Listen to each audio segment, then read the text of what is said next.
Hello everyone, if you're new to my channel, consider liking and subscribing. It will make me feel wonderful if you do that. Thanks. By the way, I also have another Naruto and Luffy fanfiction channel. If you are interested, link is in the description.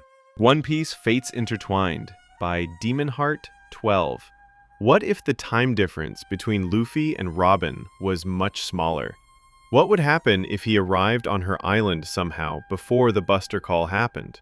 How will their presence in each other's lives affect each other? Follow their adventures as they grow together and sail the seas in hopes of achieving their dreams. I don't own anything. Adios. Begone, Wapol. The Mad King stood in front of his castle. Look at it. It seems just like I left it. Beautiful. A place fit for a king of my stature. He then looked up and saw a pirate flag that had skull and crossbones with cherry blossoms in the background. Wapol yelled, "What the hell is that doing on the top of my castle?" He then looked at both of his generals and said, "I want it removed from there immediately. Chess, Kuromarimo, get dead." The two chiefs responded at the same time, "Yes, your majesty." They were about to attack, but the sound of footsteps stopped them, causing them to look to the entrance, and they saw Kureha and Chopper standing there, causing Chess to say, "So, it's true. How dare you invade King Wapol's castle?" The woman raised an eyebrow. "I have no idea what you're talking about. It was vacant when I came." Wapol then yelled, "Hey, what did you do to the flag of my country? Where is it? Put it back." The woman chuckled, "You mean that old eyesore?" She looked inside the castle. "If you look in the trash, you might find its ashes. People complained about it, so I burnt it and put the Herolix flag." Kuromarimo then said, "It seems that you live up to your reputation, Kureha, the last doctor from the Doctor Hunt." The man lifted his hands for a fight, but the woman put her hands in a stop sign. Now, kids," she pointed to the castle. "This place is a mausoleum for the late Dr. Herolix, so please treat it with the respect it deserves." She crossed her arms. "Plus, no one likes you here, so beat it. I have patients inside and they need idiots to disturb them." Wapol then yelled, "Who are you calling a kid, you old hag?" He then added, "You turned my castle into what? A mausoleum for that quack? Have you lost your mind?" He looked at his chiefs. "Get killed already. I don't have time for this." The two men were about to attack when Luffy came out of the castle and looked at Wapol and said in an annoyed voice, "You again? What the hell are you doing here?" The man looked at him and growled, "You're here?" He then kicked the ground. "I'm going to kill you even if it's the last thing I have to do. You hear me? This isn't over between us." The Mad King merely blinked and Luffy was now in front of him with his fist reared back. Gum gum. The fist came back quickly toward the man, who was shocked beyond belief. Bullet. The man was then hit in the face, causing him to almost fall off the side of the mountain if it weren't for his two men catching him at the last possible moment. The two men began to shout at Luffy for attacking their king, but all they heard was laughter. Luffy then emerged from the snow. "Last time, when you attacked, I couldn't fight back, but now I'm going to beat the hell out of you three." He then cracked his fists and fingers, looking at Wapol. The boy then looked at Kureha, who asked him, "How the hell do you know this clown?" The boy shrugged, telling her that he met him at sea and threw him off his ship after kicking his butt. Sanji then asked the boy, "Aren't you even a little bit cold in this weather?" The boy looked at him confused before looking at Wapol. "Wait, you're a king? How come you're trash then?" The people on the other side began to yell at him in anger. He then added, "It's so cold outside. Does anyone have anything I can wear to protect my body?" This made Sanji yell in anger. Wapol then jumped up and yelled, "That's enough. You're all of you beneath me. I won't be bullied by." He then noticed Luffy's absence. "Where the hell did that brat go?" Sanji replied, "Calm down, metal mouth." He then pointed to the castle. He went inside to grab his coat. "He'll be out in a moment to send you flying to who knows where." The king began to yell in anger and throw threats left and right, but Sanji couldn't care less. He fought stronger people. Chopper then asked Sanji, "That guy? Luffy, right? Can he really stretch his body?" Sanji looked at him. "Luffy, right, yeah. He's a rubber man. Told me he ate a devil fruit when he was a child. Totally freaky when you live on a small isolated island like his, but meh, he's something." Chopper then asked him, "What is he?" Sanji smiled and replied, "He's a monster." On the other side, Dalton's dead, and all that's stopping me from going back to my home is those idiots. Once they're gone, no one will stand in my way. Go and get rid of them. Chess nodded his head, preparing his arrows. "You're King Wapol. I'll gladly be of service." Kuromarimo readied his fists. "I can't wait to beat the snot out of that brat who dared to hit your majesty." He looked at the trio standing in front of the castle. "Last chance to save your lives." Kureha then said, "You know I don't really care about this castle." She patted Chopper on the back as he began to shift and change. "But this guy over here doesn't want to leave this place. He insists that this is Herolix's grave. I suggest that you leave before he rips you people into bits." Kuromarimo then remembered Herolix's death. "It's that thing from when Herolix died." Chopper looked at them. Doctor only wanted to help his country, so I won't allow you to enter this castle and tarnish his memory. He then yelled, as long as I'm alive, I won't allow you to take down the doctor's symbol of oath.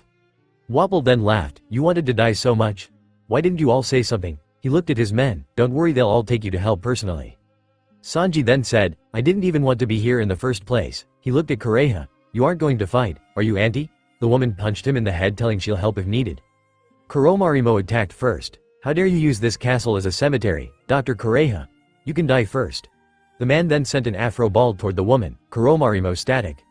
The attack was blocked by Sanji, who looked at the man with a dark look. Hey dipshit, did you ever hear a saying that tells you a man should never lift his hand on a woman? The other man in question only smirked as Sanji then yelled after attempting to take off the ball, it won't come off. Kuromarimo then said with a smile, there's more from where that came from.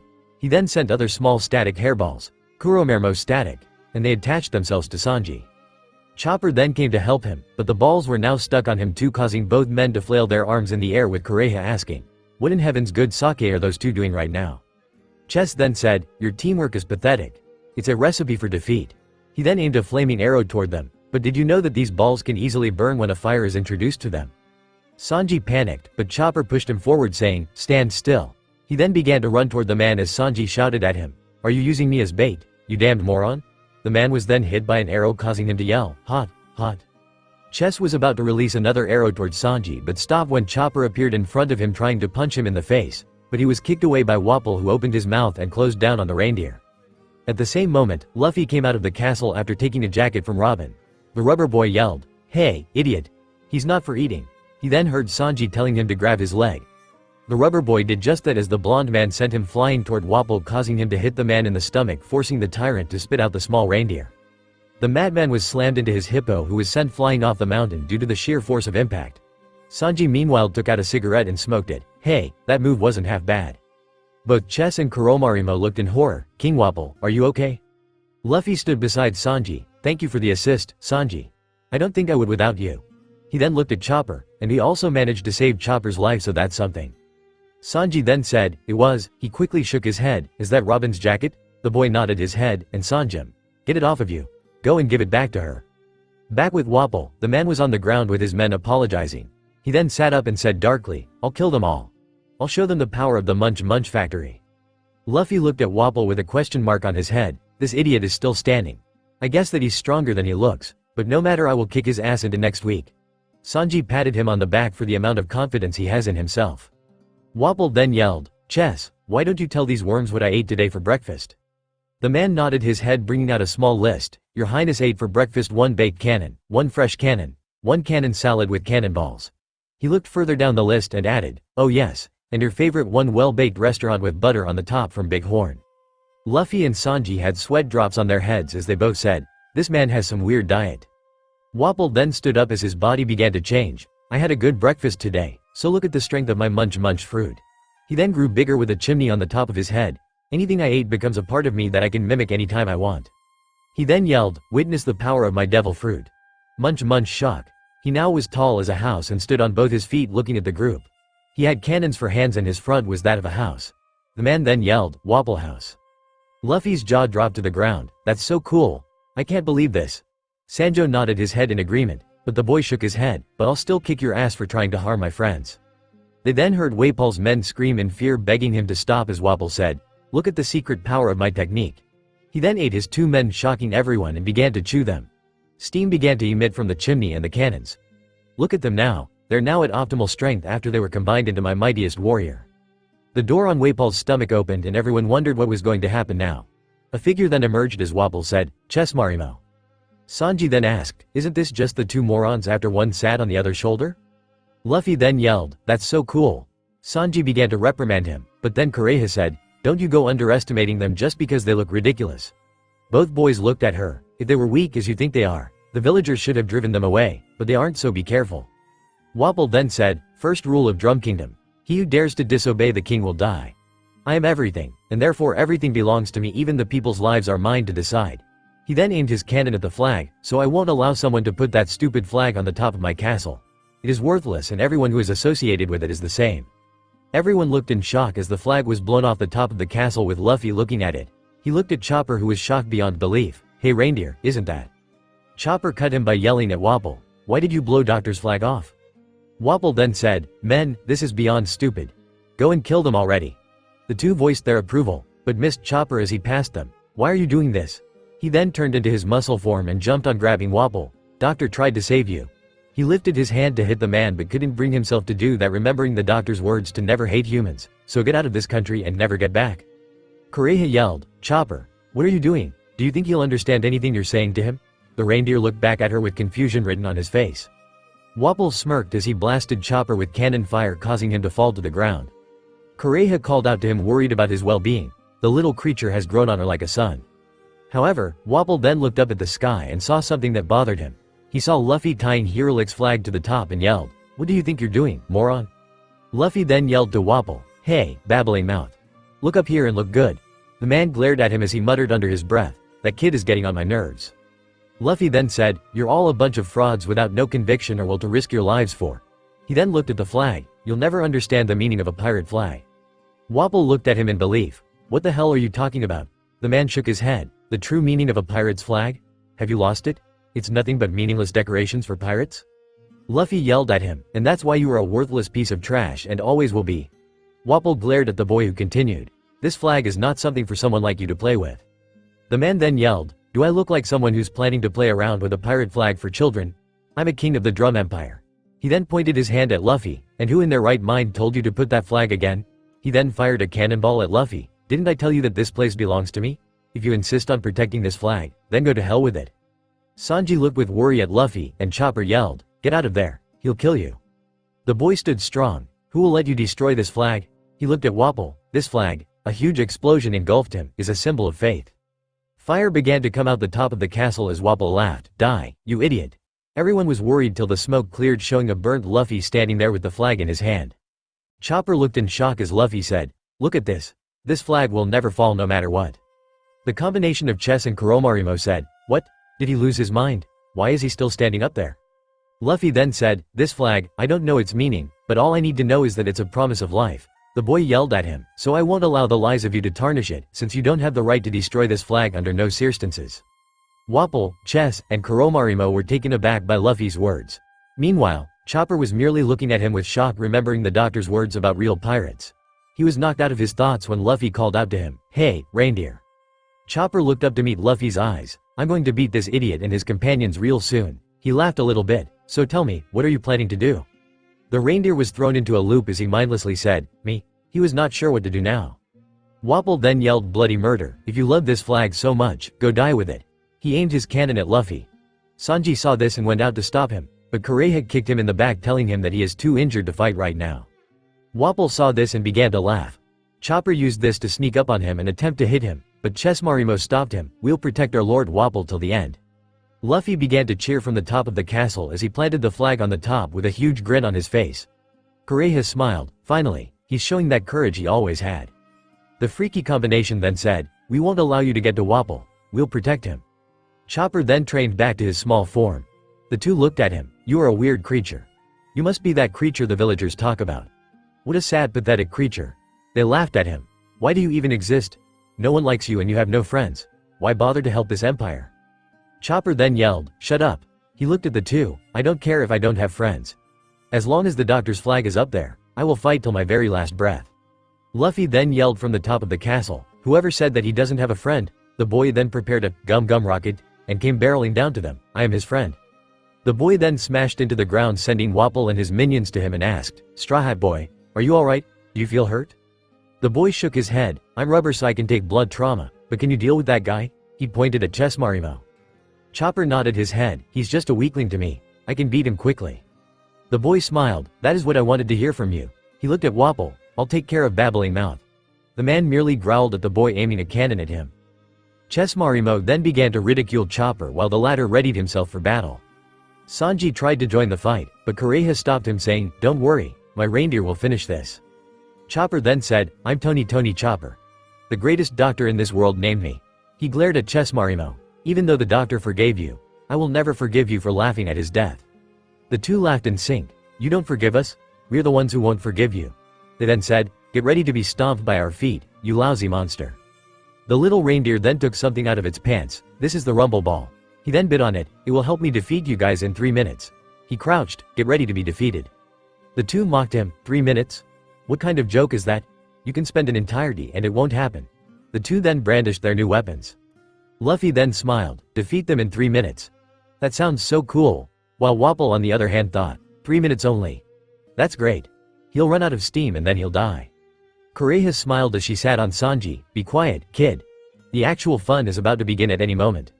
Chessmarimo began the fight by throwing a bunch of flaming arrows toward Chopper, who turned into his walking point, which was his normal reindeer form, to dodge them. Chessmarimo then commented, I see, this isn't a normal transformation. You ate one of those evil fruits. You must be one like Dalton, a human reindeer. Chopper then turned into his heavy point, closing in on the combination, I'm a reindeer human. Chessmarimo then said, this won't a difference at the end when you're defeated. He then took out 4 hammers and said, Deadly Hammer Marimo.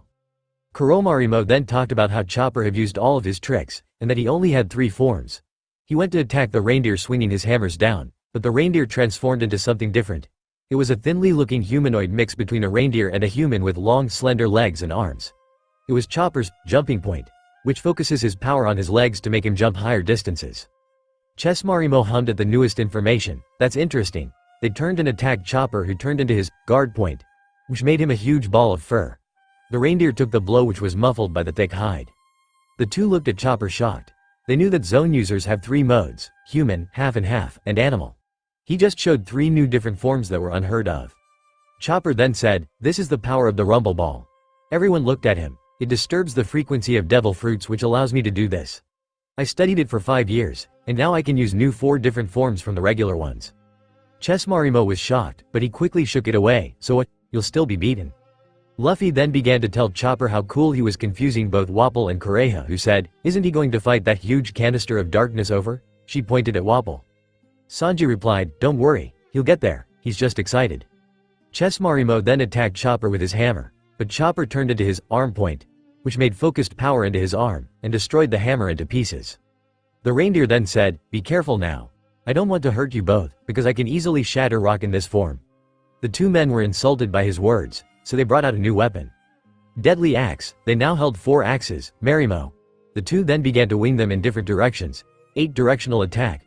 Chopper then turned into his brain point to avoid it and retreat. They then taunted him, why are you running? Did you finally understand that you can't possibly hope to beat me? They then saw Chopper stopping in front of them and putting his hoofs together. I'm not running away. The reindeer began to look through the hoofs. I'm looking for your weak point to beat you. He then said, scope. He then began to analyze his enemy. Luffy then said, is he going to launch a laser beam from his hands? Kureha's sweat dropped at this and decided to burst his bubble, causing Luffy to yell, don't butt in, Anuti. Meanwhile, Wapol used this as a distraction to slip away from the fight. Chessmarimo charged toward Chopper. What is the point of this? The small reindeer then said, it's the chin. He then turned into his jumping point, avoiding Chessmarimo. The 2 looked around for a bit only to see Chopper in front of them in his arm point. The reindeer then said, Sakura. He then delivered a strong kick to their chins, kick. The 2 flew through the air for a moment before falling to the ground unconscious from the attack. Chopper walked away grabbing his hat. I told you all I need is 3 minutes. Luffy then yelled, that's so awesome, Chopper. He looked around for Wapol. Where did he go? Luffy then yelled, he must have slipped away when I was watching the fight. Concern was now written over his face. Robin. I'm coming to save. He then bolted to the castle. Sanji tried to follow, but sadly Kureha stuck her foot into his spine, making him stop in his tracks. Inside the castle, Wapol looked around in shock as everything was covered in snow. Who did this to my beautiful castle? A look of extreme anger appeared on his face. I'm going to kill them all. I swear that I will end them. He then heard a door opening. He looked up to Robin walk out of the room she was resting in. He asked her, are you by any chance a friend of that straw hat brat? The girl blinked in confusion before smiling. Yes, I am. In fact, I'm his girlfriend. She put a hand on her cheek. Why do you ask? The man smiled, because I'm going to kill you, right now. He jumped up to her, opening his mouth. But phantom hands appeared all over his body. The hands then bent him backward, causing multiple cracks to echo through the place as he fell to the ground groaning in pain. She's a monster. The girl then came down and picked up something that fell from Wapol. She stood above him with her hands on her hips. You were saying something. Stay down, and I'll make stay down. The man glared at her. The then stood up and began to eat himself, confusing the girl. The only thing that remained was a piece of his jaw. The jaw then began to transform into something. It was a skinnier version of Wapol, slim up Wapol. The girl looked at him and tilted her head. Should this be supposed to scare me? I can still break your back anytime that I feel like it. You aren't that strong, are you, your highness? The man then fumed, I'm going to kill you, bitch. The girl then opened her arms and said, by all means. She stepped aside. A foot met Waipal's face, making him taste blood. Luffy then came and yelled, stay away from her. Your fight is with me, you coward. The boy began to check on the girl. Are you alright? Did he hurt you? The girl chuckled at his concern. No, I'm fine. As you can see, she pointed in Waipal's direction. If anything, I'm the one that hurt him, not the other way around. He isn't very strong, you know. The girl frowned a little. You ruined your jacket. I hope you weren't too cold out there. She hugged him. I hate the thought that you might have been cold out there. The boy hugged back, assuring that he was fine as ever. In the distance, Wapol watched as the two completely ignored that he even existed. They were having a romantic moment, not even caring that he was here. This had to be punished. Once he killed them, he'll make chess write a new law. Anyone who shows affection to his lover and be executed. The man then yelled, hey idiots, what do you think you're doing? I'm going to kill you. Luffy looked at him, you're still standing babbling mouth. I thought Robin got rid of you. The boy then became angry, and whom are you calling an idiot? Robin is a scholar. She is 10 times as smarter as your empty brain. She is the smartest person in the world. The girl meanwhile blushed, covering her face. Luffy, stop, you're making me blush. Luffy looked at her, but I'm just saying the truth. That guy over there is nothing to you. Wapol gritted his teeth. I'm going to hang his head as an accessory on my front door as a warning. The man then slapped his hand on a door, saying, in this room, there is a ton of weapons. Once I ate them, I will be transformed to my strongest form and you'll both be toast. The man began to laugh crazily as Luffy and Robin watched him reach for his pocket, only for his face to turn pale. He then ran away. Damn it. Where's the key? He looked behind him to say, Luffy giving chase. I'll get you, Straw Hat Brat. I swear it. I still have one trick up my sleeve. Robin meanwhile smiled at the key that was in her hand. Meanwhile, with the rest of the crew, Nami, Usopp, Zoro, and Vivi were in the lift with Dalton, who was readying himself to fight Wapol once again. The man began to remember all the horrible things he did under Waipol's rule and the things he endured after he defected. The man was determined to sacrifice his life if need be. People were telling how they wanted to fight by his side, but the man refused and brought out a line of dynamites. He then said, when we reach the castle, I want you all to stand back, while I finish the job once and for all. One of the men then said, Dalton, you can't possibly do this. Please, think. The man was cut off by Dalton, saying, what's wrong with giving your heart to this country? I once saw a man far noble than I am do it, and I should have done the same that day, so I will finish the job. The man finally remembered Dr. Herolic's final moments. Back with Luffy, the boy managed to follow Wapol to a room. The boy kicked the door open to come face to face with Wapol, who was standing next to a huge cannon. This is the Drum Kingdom's greatest weapon, Breed King Drum Crown V Cannon, and it's going to be the last thing you'll see. Luffy then smirked, I don't care. I'm going to kick your ass and send you packing. The man muttered under his breath, I'm going to kill that brat for disrespecting me. He then yelled, I'm the one who's going to beat you, you dumb stupid brat, get ready to die.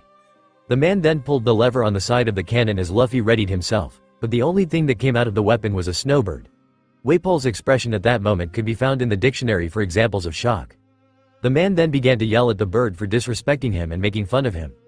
Down in front of the castle, Chopper looked at the snow with an unreadable expression. Doctor, the woman looked at him, that man called me his friend, right? Back in the castle, the boy grabbed Wapol by the mouth. Your game is now over. The man yelled, how dare you do this to me? Do you know who I am? I am the king. The boy tightened his grip. I don't care if you're king or god. Do you know why? Wapol glared at him, because I'm a pirate. Wapol raised an eyebrow. You said that you don't because you're a pirate, huh? The man then explained, you're wrong, kid. I'm a king who is a member of the world government. If you so much as touch a hair on my head, you'll become its enemy. The boy laughed. As I told you before, I couldn't care less. The man then shocked Luffy by opening his mouth as the boy said, what are you doing now? The man replied, killing you, you dumb brat. The man's tongue then turned into a cannon. You still haven't seen the full power of my devil fruit. It then released a huge blast that destroyed the room. Wapol stood as the smoke cleared. Well, it seems that you underestimated me. He then felt someone tapping him on the back. He turned to see Luffy, who said, I think you're the one doing the underestimation of my abilities. The boy then grabbed him from behind and twisted his lower body around. He then bent Waipol's back and said, Gum Gum. He sent Wapol flying through the top of the room, slingshot. The man landed on the top of the destroyed room and Luffy followed him. The boy then said with Herolic's flag in the background, a person who isn't willing to risk his life, doesn't have the right to touch a pirate's flag. The boy then sent his arms backward to the farthest point of the mountain. Gum Gum. The arms came back to hit a still shocked Wapol, who was begging the boy to stop. Bazooka. The hit caused Wapol to fly through the sky till he became a distant star. Chopper looked at the sky, hearing Waypal's screams of terror and fear. Doctrinu, Drum Empire, the woman completed his sentence, has fallen to the pirates. A few moments later, Zoro could be seen pushed by Usopp to scout the area after the boy volunteered when the lift arrived at the top to go and check the place. Zoro said, "If you're afraid so much, go back." The boy began to deny being afraid, only for Zoro to grab him and force him to walk. Both guys didn't have much time to think about anything as they heard a familiar voice come from the sky. They looked up to see Luffy headed toward them. A second later, both were dazed and injured after the boy used them to soften his landing. "Luffy, you idiot! Not all of us are made out of rubber." Zoro roared angrily at the rubber boy. The rubber boy then said, "I'm sorry, but I thought you guys were one of Blabbing Mouth's guys." He then shook his head. "How did you come up here anyway?" Vivi then said, "Well, we used a lift to climb upside the mountain." Luffy chuckled, "Well, I climbed a mountain and it was way better than using a lift." He stopped before adding, "And by the way, Robin and Sanji are just fine." Vivi smiled, "That's good news to hear." Zoro then asked Luffy, "What are you doing here anyway?" Luffy then told him that he was fighting Wapol and he needed to go to the top of the mountain to heal Robin and Sanji. Dalton then came to the scene. "So you truly did it?" Luffy looked at him. "The thing I saw flying was that tyrant Wapol." The boy nodded his head with a smile. "What about the other two?" Luffy chuckled as he looked to the side. "Well, the reindeer took care of those. He was really cool." Dalton was shocked looking at the direction Luffy was looking at, and he saw Chopper. He still remembered Hirolik's wish to him to spare his son. The reindeer with the blue nose. "A blue nose," Dalton muttered under his breath. "So you were fighting for us all this time?" The man then bowed. "Thank you for fighting for us. I'm sure Drum Kingdom will be a better place after this." The people began to come around, but once they saw Chopper, they freaked out, calling him a monster, which caused the little reindeer to run away, hurt that it was being called such a name. The reindeer's hurt then turned into full-on panic as Luffy sped after it, calling out for it. Dalton then yelled, "Everyone, no one dares to harm him. He's one of us." The people who were ready to attack lowered their weapons and followed his orders. Kureha then came around and ordered everyone inside after dealing with Sanji and Robin trying to escape with the aid of Nami. The next day, inside the patient's room, Sanji could be seen tied to a bed with torture written all over his face as Kureha said, "You're getting worse." She began to drink sake, must be from stress. The woman then asked Dalton, "Do you have the keys to that nutjob's armory?" The man shook his head as the woman walked away, ignoring his questions. She then saw Robin smiling. "I think you need something, I know where it is." The woman smiled, "You know where the keys to the armory are?" The girl nodded her head. "Tell me where they are and all." The woman thought for a moment. "Ye free of charge." Robin hoped for an early exit from here and was about to say no, but Vivi, who was talking with her, nudged her. "Take the deal. I heard she drains anyone who comes in contact with her. Please, we need to wait for you to become better." The girl sighed, accepting the deal. The girl puffed her cheeks. "I feel like I've been tricked." The woman then walked away but turned and faced Robin. "Listen here, girlie. I have some work downstairs that I need to attend to. I have some jackets here and everyone will leave with me because this castle won't fix itself. Don't you dare and try to escape."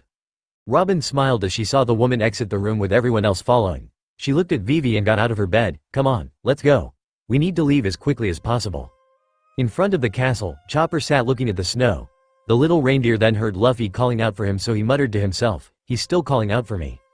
The reindeer approached him, so Luffy asked, "Come on, let's become pirates together."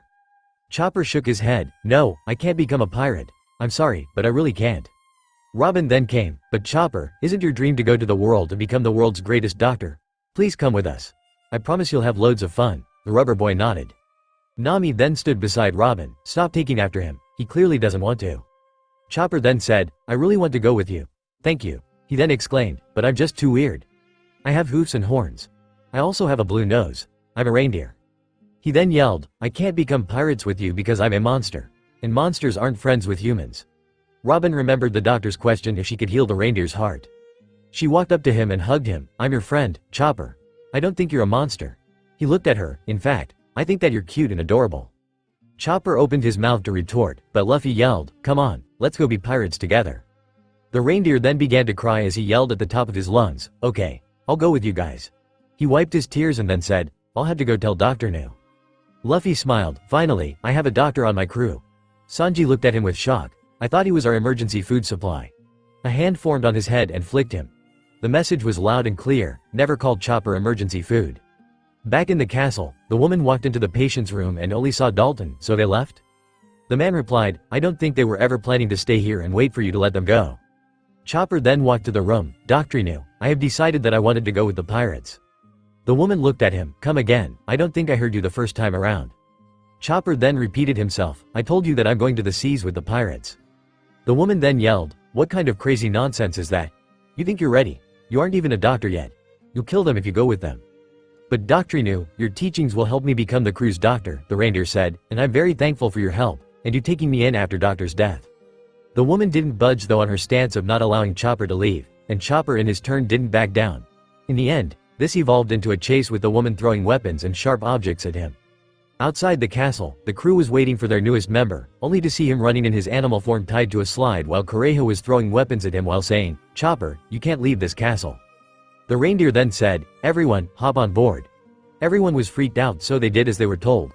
Chopper kept running till they reached the edge where the reindeer used the line of the lift to hold the slide. This is what usually gave the effect of the reindeer flying. Kureha watched as the reindeer became further and further. Dalton walked up to her, is this really how you wanted your last moment with him to be? The woman cried a little, I just don't like sad goodbyes. Kureha then smiled as she went and prepared Chopper's farewell gift. She has already told every person in the castle to get the cannon to the top of the building. She then said, light him, boys. The cannons then began to fire one by one, but instead of cannonballs, they fired cherry blossoms. They filled the island, and everyone was taken aback by their beauty. Chopper stared at the scene and began to remember the doctor's promise to make cherry blossoms happen here and make pink snow. He then began to cry happily that the doctor's dream was fulfilled, to the kingdom of sand. Dalton and Kureha sat on the top of the highest rocky mountain looking for any sign of Luffy's ship in the distance. Dalton then said, I suppose that they're out of here by now. Kureha nodded her head, but Dalton added, to think that the reindeer have been protecting the greatest doctor's will till this very day. The dream of growing sakura on this island. The woman smiled at him, well, you know what they say, nothing is impossible if you put your mind to it. The woman looked into the distance, just like how Chopper will become a great pirate one day. I can't wait to see him return with all the knowledge that he's going to gain in this huge world. The two then began to talk a little about the new regulations on the island after Waipal's defeat, but a man came up running to him, Sir, I remembered that I have to tell you something very important. He then handed Dalton a bounty poster with Luffy's face on it. The devil fruit user was shocked at the huge amount that was put on Luffy's head, while Kureha only laughed. The man then said, but something odd happened a while back. A man came by looking for the Blackbeard pirates. When we told him that they left the island, he asked us to send a message to a straw hat wearing boy named Luffy. He also said that his name was Ace and that he was waiting for them in Alabasta for 10 days. The man only smiled saying, well, there's no need to worry because I heard that they're going there next. He then began to wonder what the princess he once saw when she was still a little child doing with a bunch of pirates, but Kureha talking knocked him out of his thoughts. The woman asked him, did you ever heard of Gold D. Rogers, the proclaimed king of pirates? The man nodded his head as the woman said, Chopper choose a very dangerous man to follow. She then asked no one in particular, Diesel is still alive. I wonder what will happen from here on forward. It's going to be a hell of a blast. Back in the cruise ship, everyone was having the party of a lifetime welcoming Chopper into the crew as Luffy danced around with chopsticks in his nose while Robin was giggling at her boyfriend's antics. The girl was also cuddling Chopper like a small baby that she decided to protect from the world. Nami then came and began to scold the crew and asked, why the hell is Vivi's duck frozen halfway through? The poor thing was floating like a solid piece of ice in the lake when we found him. Zoro then said dismissively, the duck must have fallen into the river by accident. Chopper after freeing himself from Robin's grip said, well, he's saying that he saw Zoro jump into the river. He didn't come back up for a while so he thought something must have happened to him. He followed him only to be frozen solid instead. Nami didn't waste a second after that smacking Zoro upside the head as she scolded the man. Robin clapped her hands, you're so cool, Chopper. The reindeer looked at her, you can talk to animals such as yourself, right? That makes you an important part of the crew. The reindeer blushed and began to do his little dance routine as Sanji walked by. I still think he should be our emergency food supply should the worst ever happen. This caused a phantom hand to sprout upside his head and smack him. Sanji looked at Robin who shook her head causing him to say, I was kidding, ha ha ha. He then remembered something, shouldn't we tell Chopper about our dear captain's condition with his devil fruit? I mean he is the doctor after all. Sanji was then pounced on by Luffy. Chopper then said, what condition are you sick? Do you need medication? Robin then said, perhaps tomorrow, because everyone is in such a happy mode right now. The reindeer looked at her and she added, but the gist of the thing is that Luffy's devil fruit makes him burn food and nutrients much faster than other people do. We'll tell you the rest tomorrow. The reindeer although skeptical nodded his head in approval. He then joined Luffy in the chopstick dance with Nami yelling at them to stop this instant. Robin looked at Luffy and had a sudden thought enter her head causing her to blush and shake her head. The following day in Alabasta, a small port town was being attacked by a bunch of pirates. The people looked to the sky and saw someone coming to them. One of them yelled, Crocodile-sama has finally come to our aid." The man quickly made quick work of the pirates as the people cheered him on.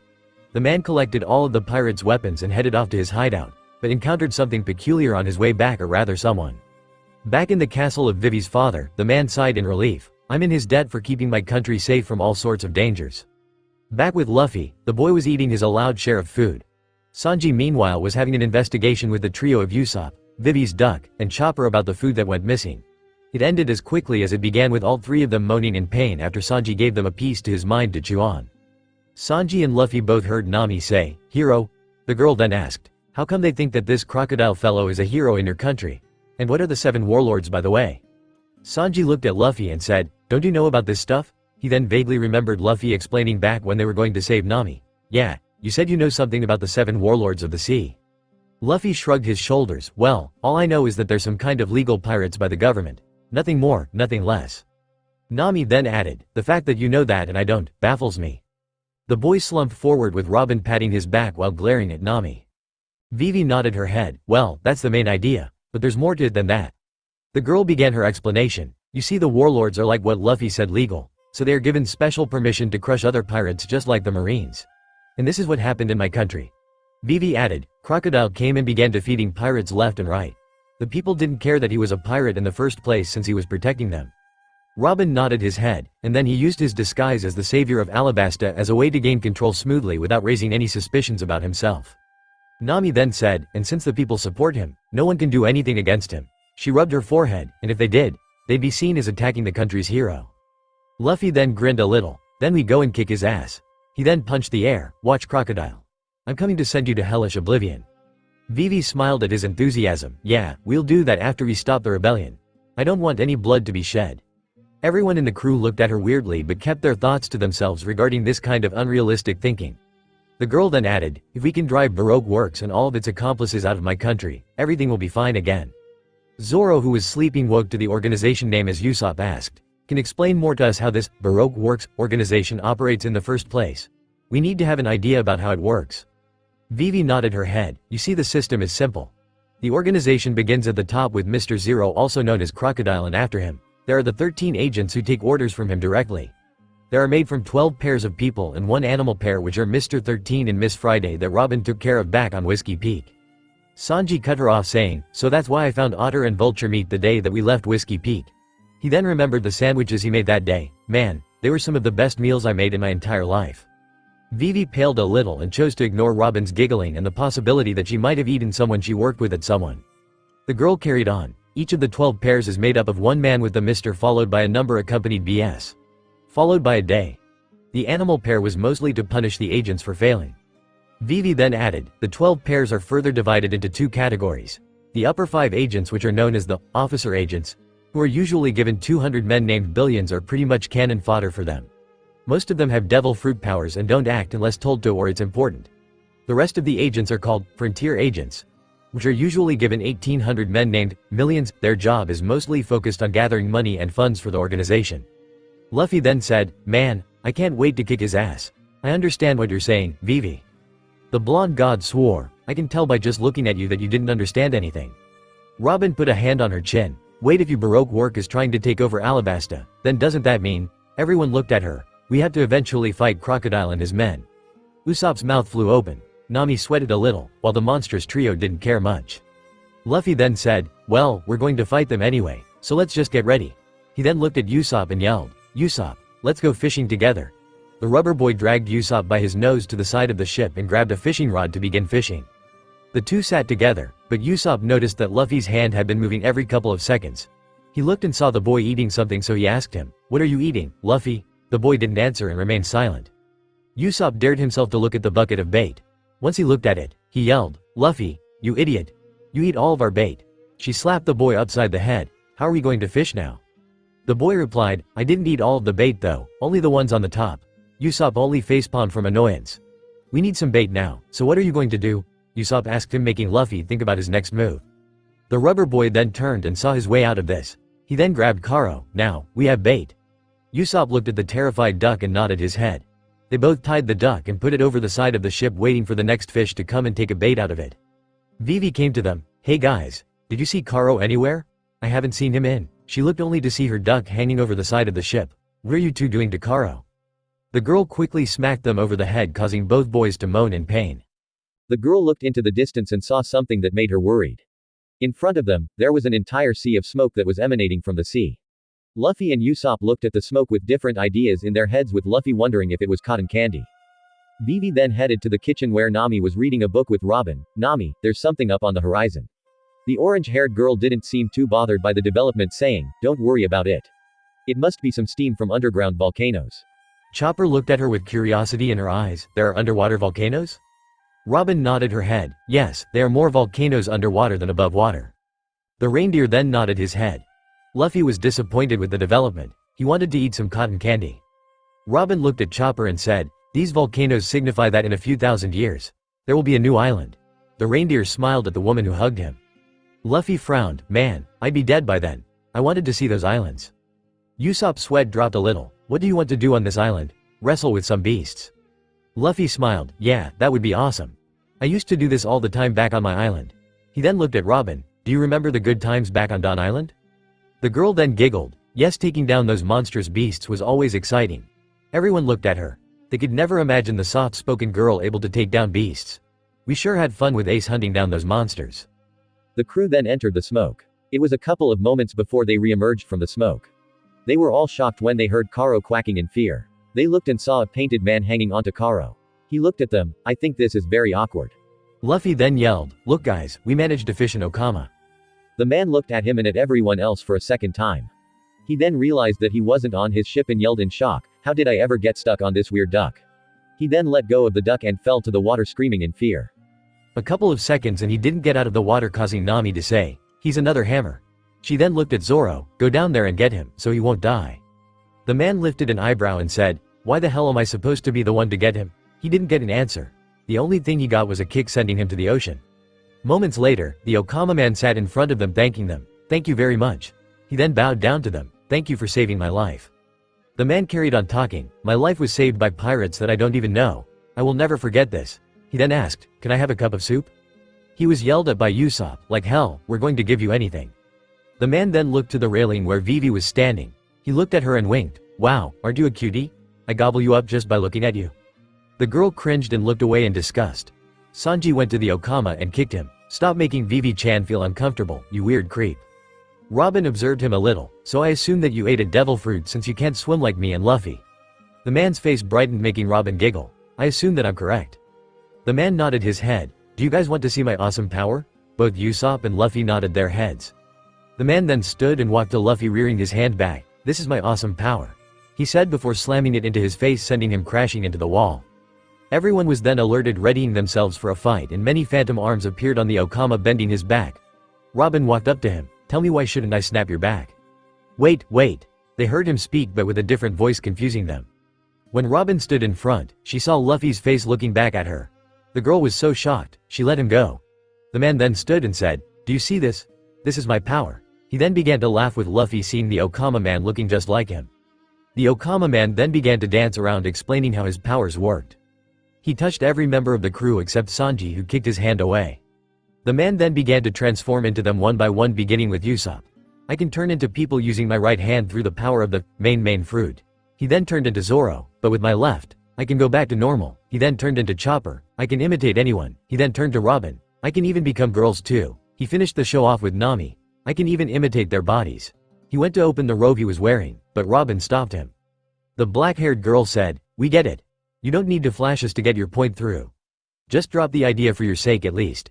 He then pointed to Nami. "She isn't the friendliest person when someone manages to push her buttons." The man nodded his head before turning back into his original. He then asked the crew, "What do you think about my powers?"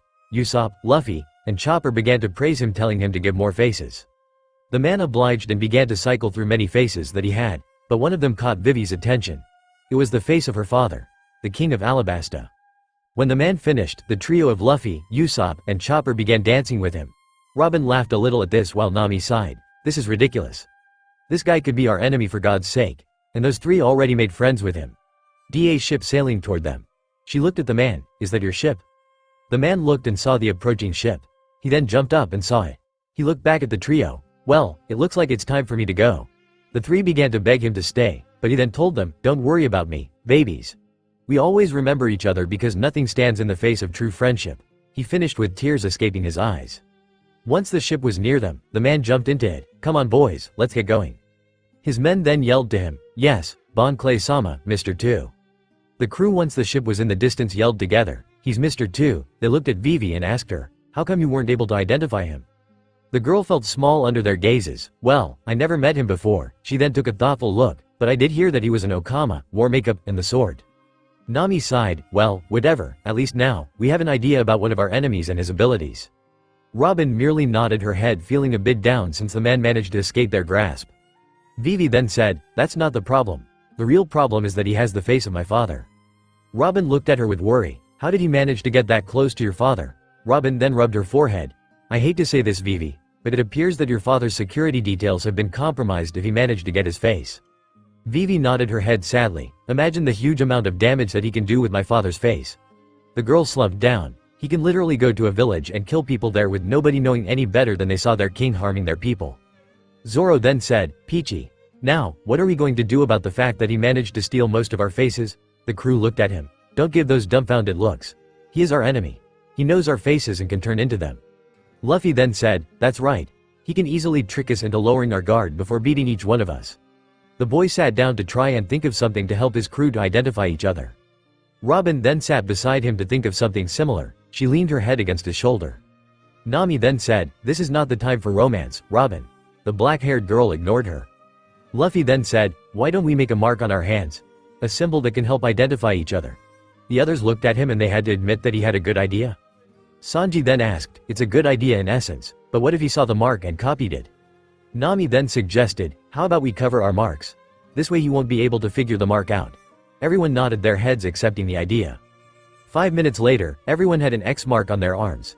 They then vowed together that they will help Vivi free Alabasta from Crocodile's grasp before covering their marks with a cloth. Zoro then said, "It's a good thing that we came across him or else we might have been defeated by him. Now, we have countermeasures against his devil fruit that stop him from tricking us." 4 days later, the ship was softly bobbing against the ocean waves. The crew was laying around the board of the ship.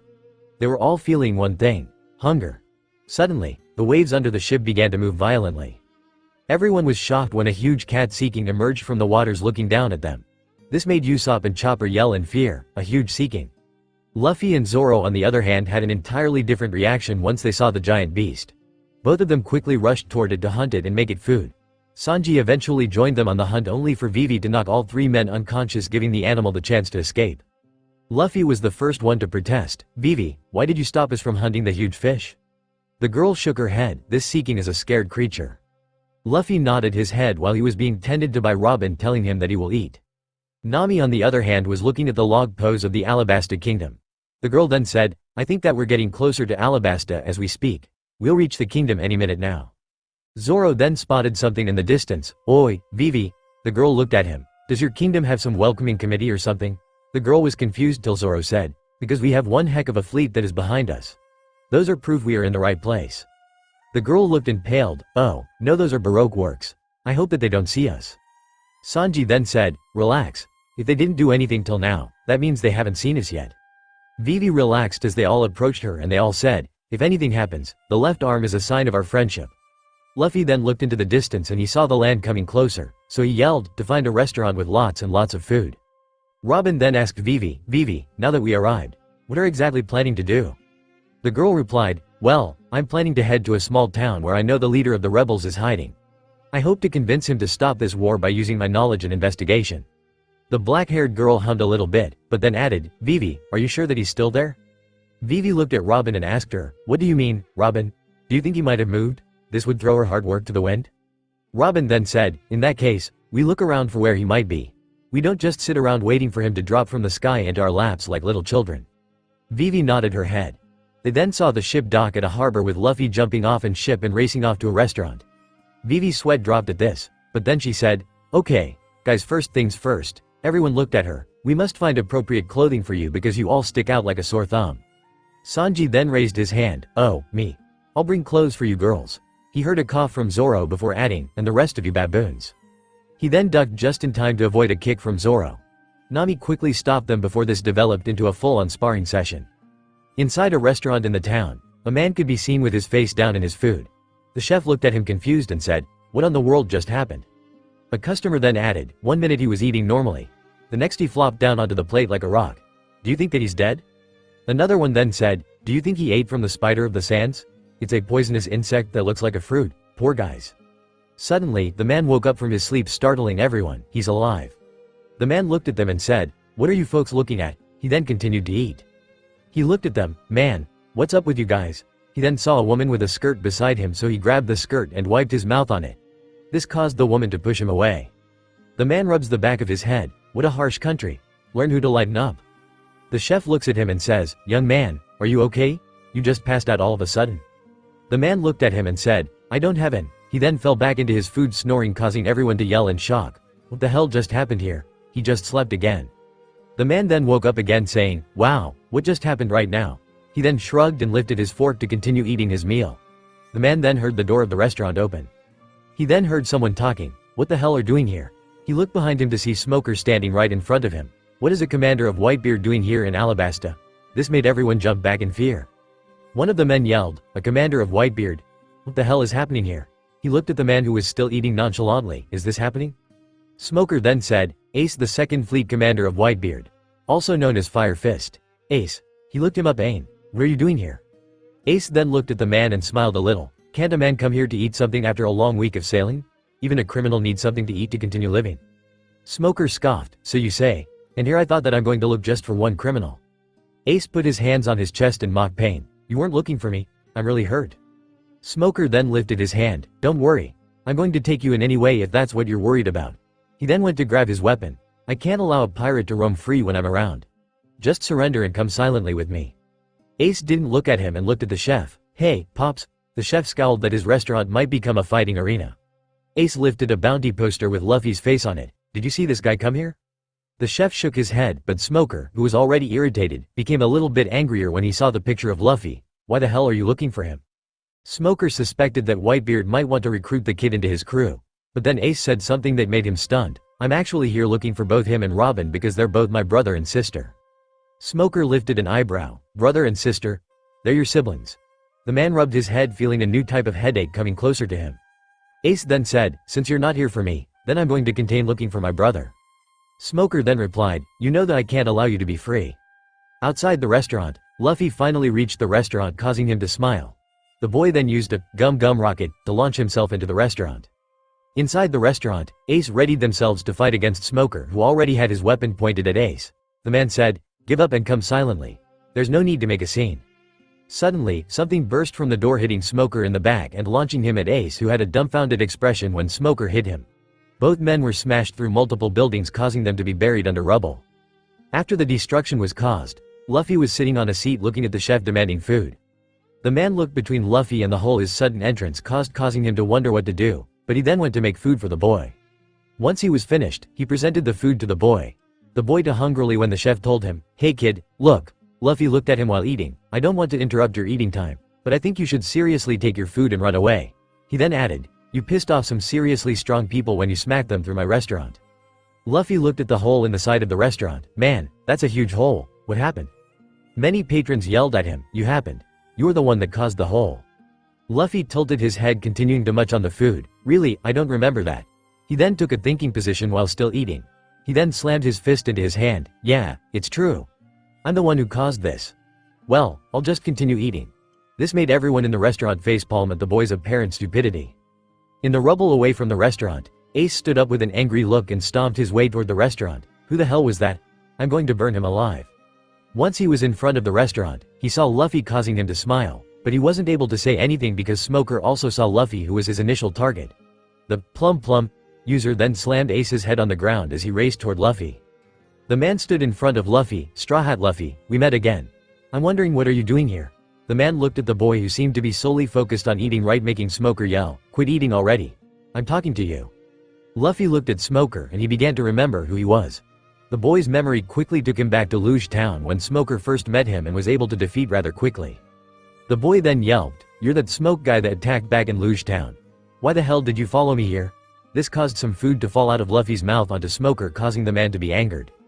The boy then jumped from his seat, grabbing all of his food. The boy then shoved the food in his mouth and ran away from the restaurant. Smoker then ran after Luffy to catch him. Ace stood up and ran after the two, yelling for Luffy to stop and talk with him.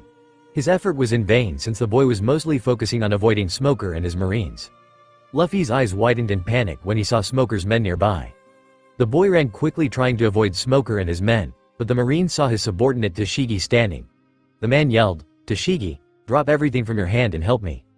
The girl smiled a little. "Do you need a towel, Smoker? This country is really a hot place?" The marine captain replied, "I don't have time for that, you idiot." He then pointed at Luffy, "Grab him. He's Straw Hat. If we catch, this means we can go and grab Nico Robin because she's certainly nearby." The woman looked at the boy and quickly brought out her sword, attempting to strike him. The rubber boy saw the attack coming and jumped to the top of a building, avoiding it. Somewhere within the limits of the city, Nami was looking at the clothes that Sanji bought her and admired them. "I like it, Sanji. It looks really cute on me." Vivi interjected, "Well, I don't want to complain, Sanji, but why did you bring us dancer clothes?" The girl rubbed the back of her head. "It would have been more if we bought common people's cloth because they won't attract too much attention."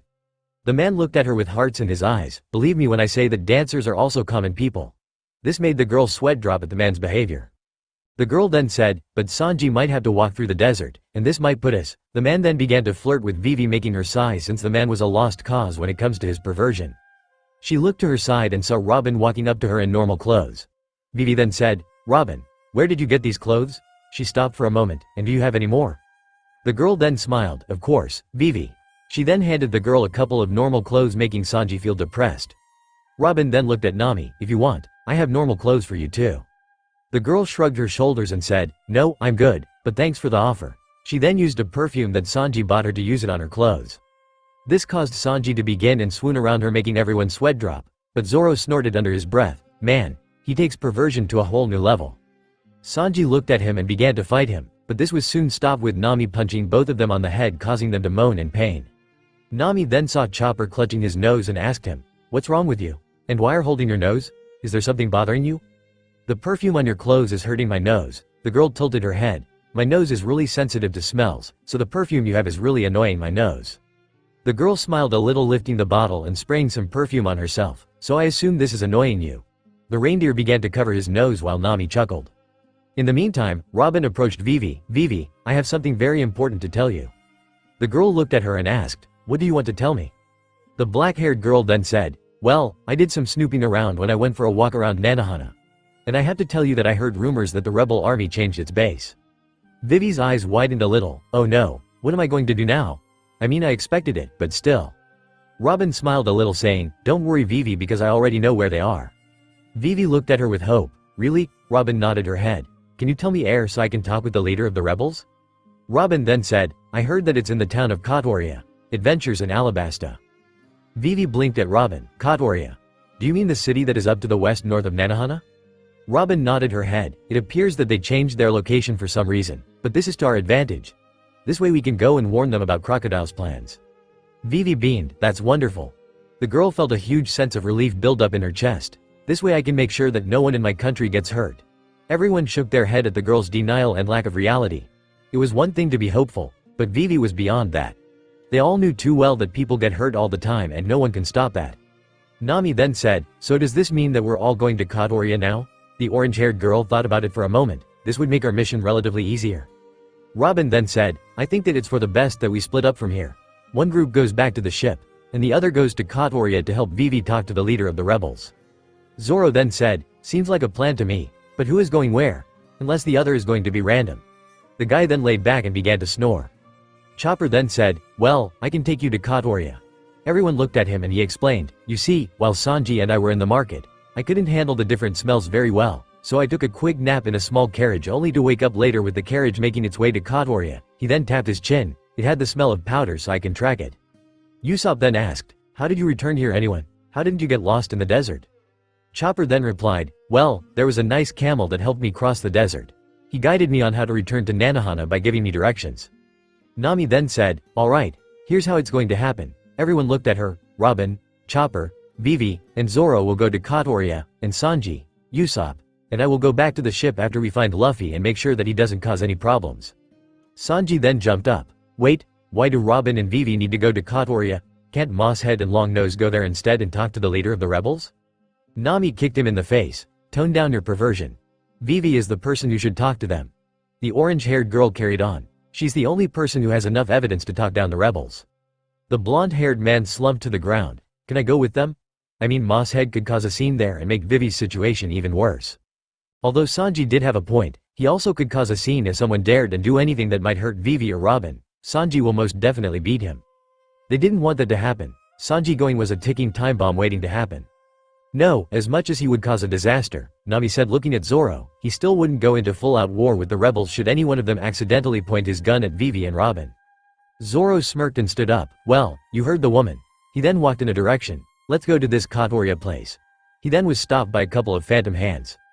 Robin then said, no, Sanji will go with us. Believe me, it's the better option in the long run. The green-haired man then said, what, why would you want Curly Brow to go with you? Robin explained her decision, if you went with us, we'd spend most of our time making sure that you don't get lost in the desert. She shook her head, sorry, but this is better for everyone. She then ushered for Chopper to lead the way. The small reindeer nodded its head and walked in front of them with Sanji walking beside the girls with the smuggest expression ever. Nami then said, well, she does have a point about you getting lost in the desert, Zoro. She then yelled to them, hey, guys. We'll meet in the western parts of the city port so you can join us on the ship about 3 hours later. Be sure to make it there on time. Robin looked at Vivi and asked, how much does it take us to reach Katoria? The blue-haired girl thought about it for a moment. It's Nanohana's sister city. I think we'd be there in about half an hour or at least 45 minutes walking. The blue-haired girl then said, but man, what I wouldn't do to have a camel to help us traverse the desert. Robin nodded. Having a camel would help in the long run in a desert country, but alas here they are. Sanji swooned over to them. Well if you want, I carry on my shoulders Vivi-chan and Robin-chan. Both girls laughed a little at his attitude and decided to mess with him a little bit. Robin then said, sorry, Sanji, but I only allow Luffy to hold me on his shoulders. Plus, he always treats me like a princess. You can't ever reach his level. The man's face fell from shock. Vivi then added, and I already have a fiancé. He's my childhood friend and I can't cheat on him. We should have been married, but the whole war thing stopped us dead in our tracks. The man's heart broke into a million pieces. Sanji slumped to the ground and began to hit it. Why? Why can't I get any woman to love me? Do other men have that I don't have? This is so unfair. Both girls began to laugh at him a bit as Chopper patted his back. There, Sanji. The man looked up at him. The sea is full of fish. There's someone out there waiting for you. On an island hundreds of miles away, a three-eyed girl suddenly sneezed. The man looked at the small reindeer and asked, do you think so? Chopper nodded his head, of course. I mean if I can join and walk among humans, then there's definitely a girl out there waiting for you. Sanji then jumped from the ground and said, yeah, you're right.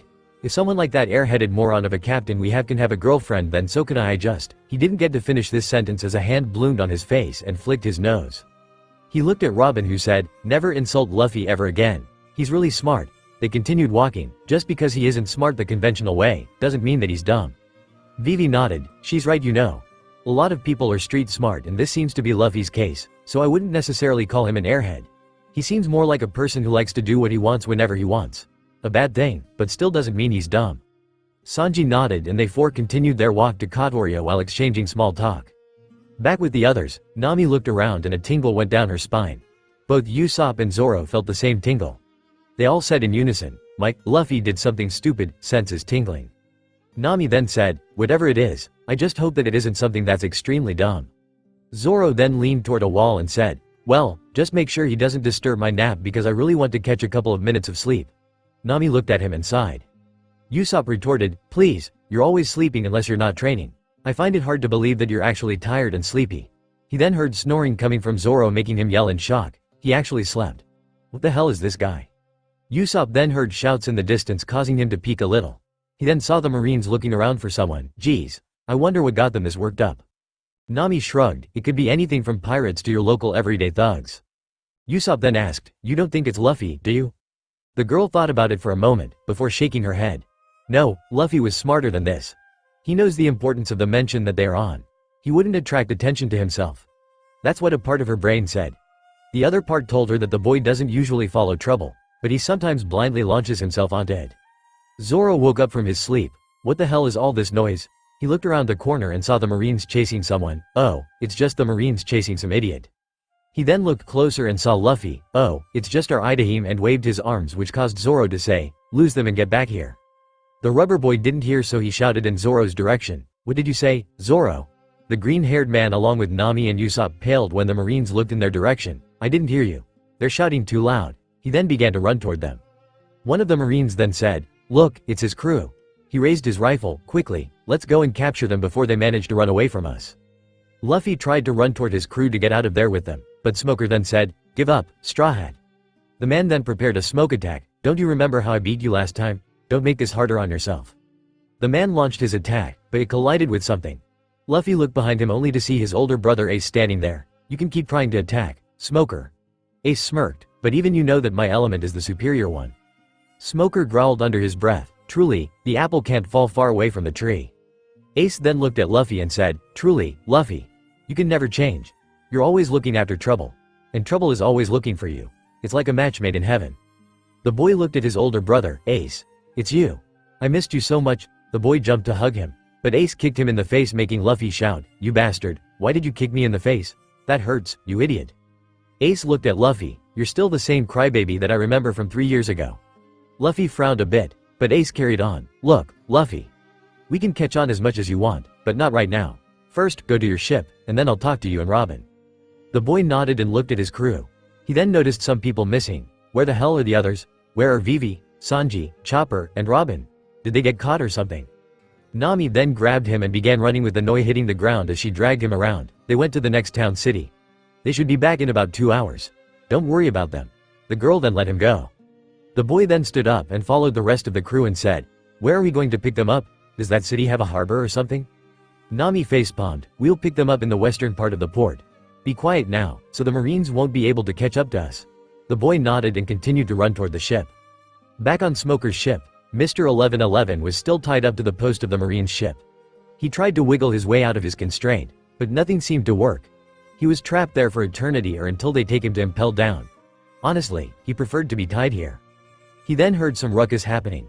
He looked up to see a couple of people he recognized from Barquo's work and said, good, you people are finally here. Come here and untie from this post. The men looked at him and began to laugh.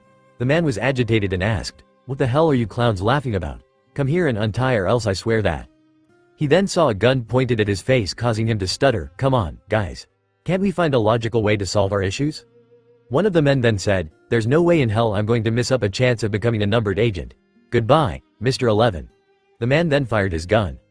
Back with Robin and the others, they finally managed to make it to Katoria after some time of walking in the scorching desert.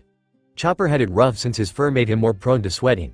The poor thing had to be carried by phantom legs made by Robin to help him move. Vivi looked at the sign at the entrance and it read, Katoria. The girl sighed in relief. Thank heavens. We finally made it to the city. I think I'm about to pass out from happiness. Sanji then walked forward and said, if that's the case, I'd be more than happy to grab you, Vivi-chan. The girl chuckled at his behavior but shook her head, thanking him for his chivalry. Vivi then looked at the town and slammed her fist into her hand. She then said, all right. Listen, people, we made it this far. All we have to do right now is go talk to the leader of the rebels and stop this madness and prevent Crocodile from ruining my country. Robin smiled, I hope that you achieve your goal, Vivi. She looked at the town and made an eye to see everything. She frowned since the town was loaded to the brim with weapons. She never truly liked guns or weapons, especially after her encounter with CP9 and Sapdine back in Ohara. The group then walked forward. People began to notice them and whispers began to rise from one place to the other. Sanji was beginning to get on edge. He was afraid the girls' lives were in danger, and he would be condemned to hell if he allowed them to be harmed. The group continued deeper in, but suddenly a man stood in front of them and pointed a gun at their faces. He then yelled, who are you? And what are you people doing here? A couple more people joined them and pointed their guns at them, making the situation extremely tense. Sanji stepped forward. Didn't your mother tell you not to point a gun at a girl? The man growled and shot a warning bullet between Robin's legs. Don't you dare play smart with me. I asked you a question. Who are you? Robin stepped forward trying to calm the situation down. Please calm down. We mean you no harm. But, she pointed at Vivi, our friend here has some very important information that may change the tides of the war in this country and reveal new truths. She wants a meeting with your leader if you can manage to take us there. The man then scoffed, whatever she has, she can tell us and we will tell the leader himself. The men weren't dumb. They knew that they were at a civil war. This could be a trick to kill the leader. Vivi then stepped forward and said, please, just listen to me. She raised her arms to show them that she means no harm. I need to meet him in the face because there are people who might abuse this information for their own gain and the one that leads them from the shadows. The man frowned, are you saying that some of us might betray our leader? Vivi nodded her head. Yes, there is a very dangerous individual running everything from the shadows. Even as we speak, he's planning to plunder this country into chaos. The man didn't budge and said, I don't buy it. He then looked at the others, and who are you? Robin then said, we are pirates. We were traveling to the next island when this young lady asked us to take her here. The guns were now loaded. Pirates? Do you think that we're dumb? The men readied themselves to fire. But a voice stopped them. It seemed that he was a commander. Stop whatever you're doing. The man looked at his men and asked, what do you think that you're doing, pointing guns at people? The man was huge with a burly mustache. He was muscled and was 2.25 meters high. The foot soldiers looked at him and said, Sir, they said they wanted to meet with our leader, but these people are pirates. They could be planning to kill him on the order from the king. The man wanted to continue his rant, but his weapon was slapped from his hand. Everyone's weapons were slapped from their hands. He looked and saw Robin crossing her arms.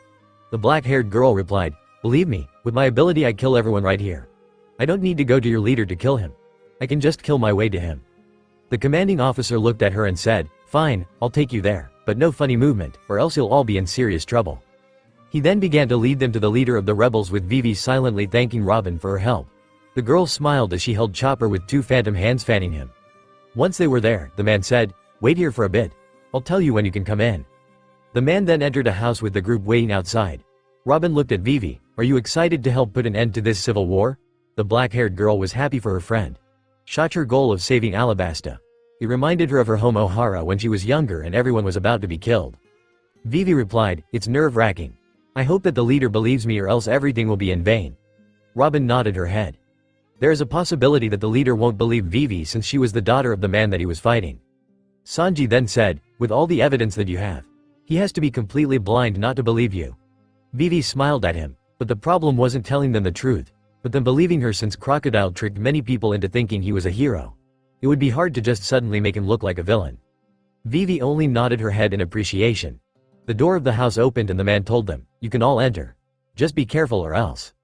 The group entered the house and they were finally face to face with the leader of the rebels.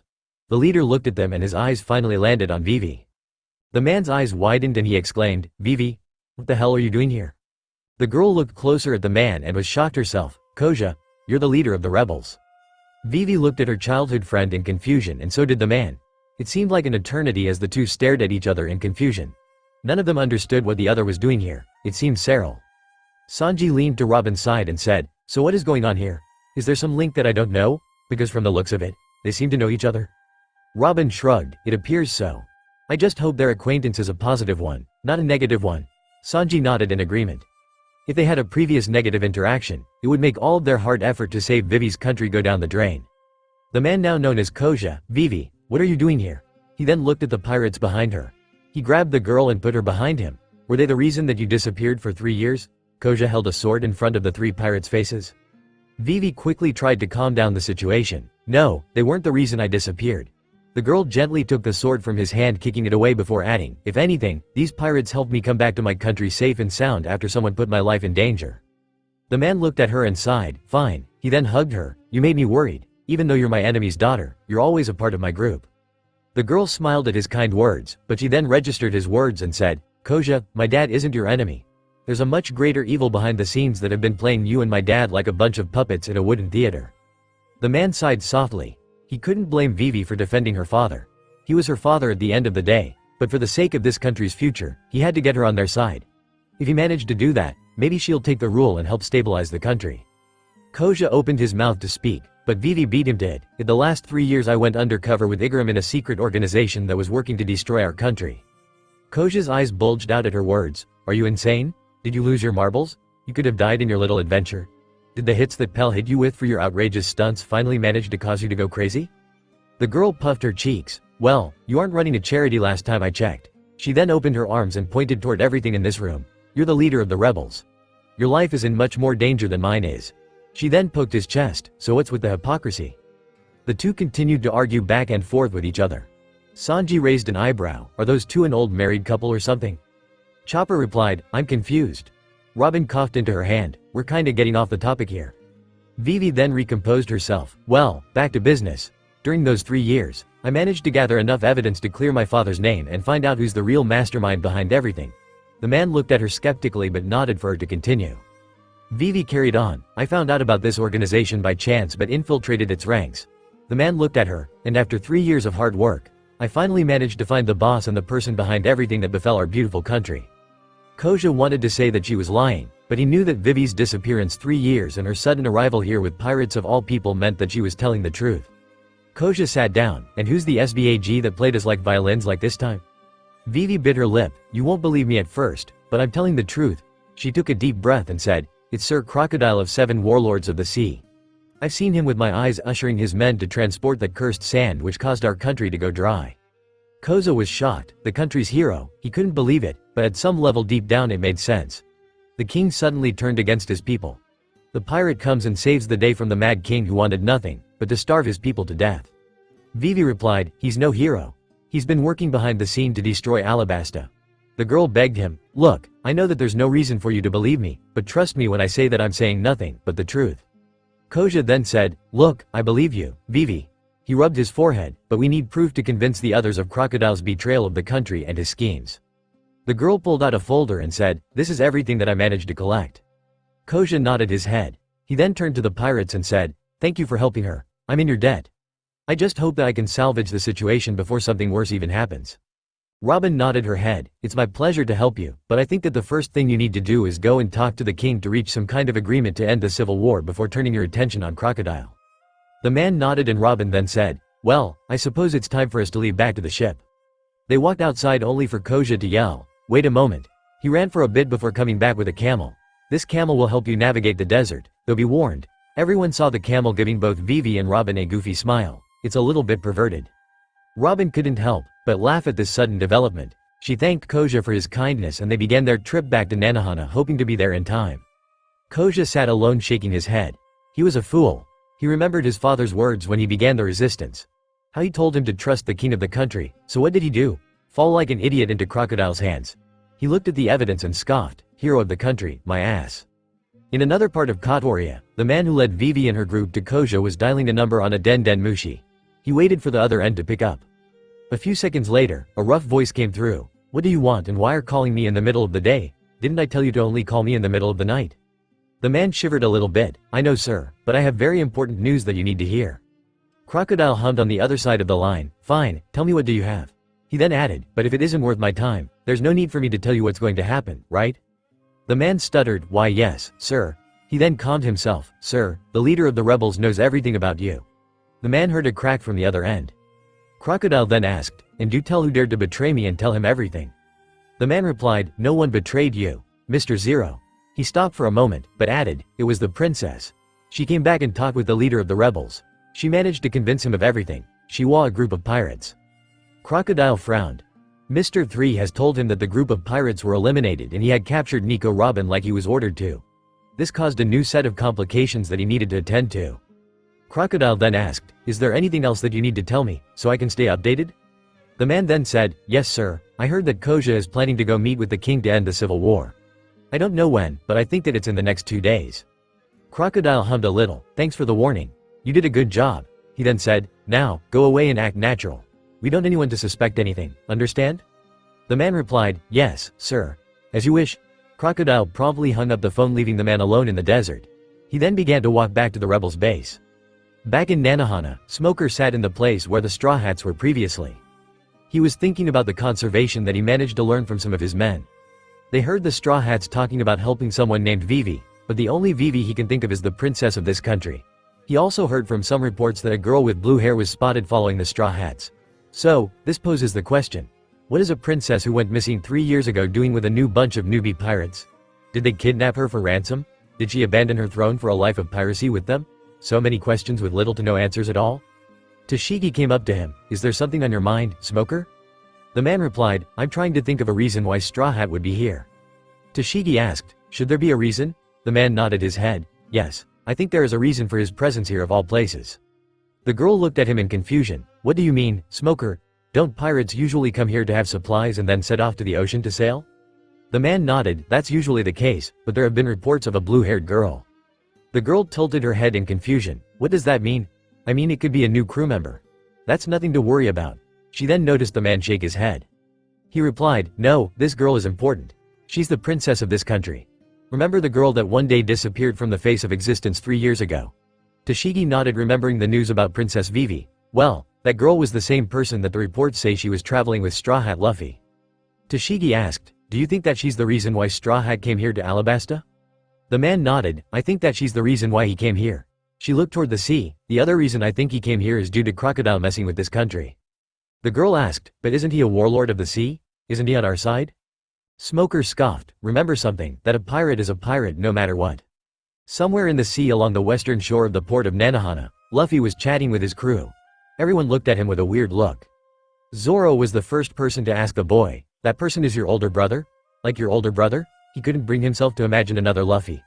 One was already annoying enough, but two were a nightmare. Luffy laughed, yeah, he is so strong, and he used to beat me every time. The boy then flexed his muscles, but now, I'm going to kick his ass, since I'm stronger than him right now. The boy was suddenly kicked in the back of the head by someone who said, whom are you going to beat, Luffy? The rubber was sent to the ground as Ace sat on the railing of the ship and looked at everyone. The boy looked at Luffy and said, hey Luffy, where's Robin? I don't see her here. The boy lifted his head from the ground groaning in pain, she should arrive any minute now. The crew was sitting on the ship before Ace's arrival waiting for Robin's appearance. It didn't take more than 5 minutes to see Robin come into their view waving her hand at them.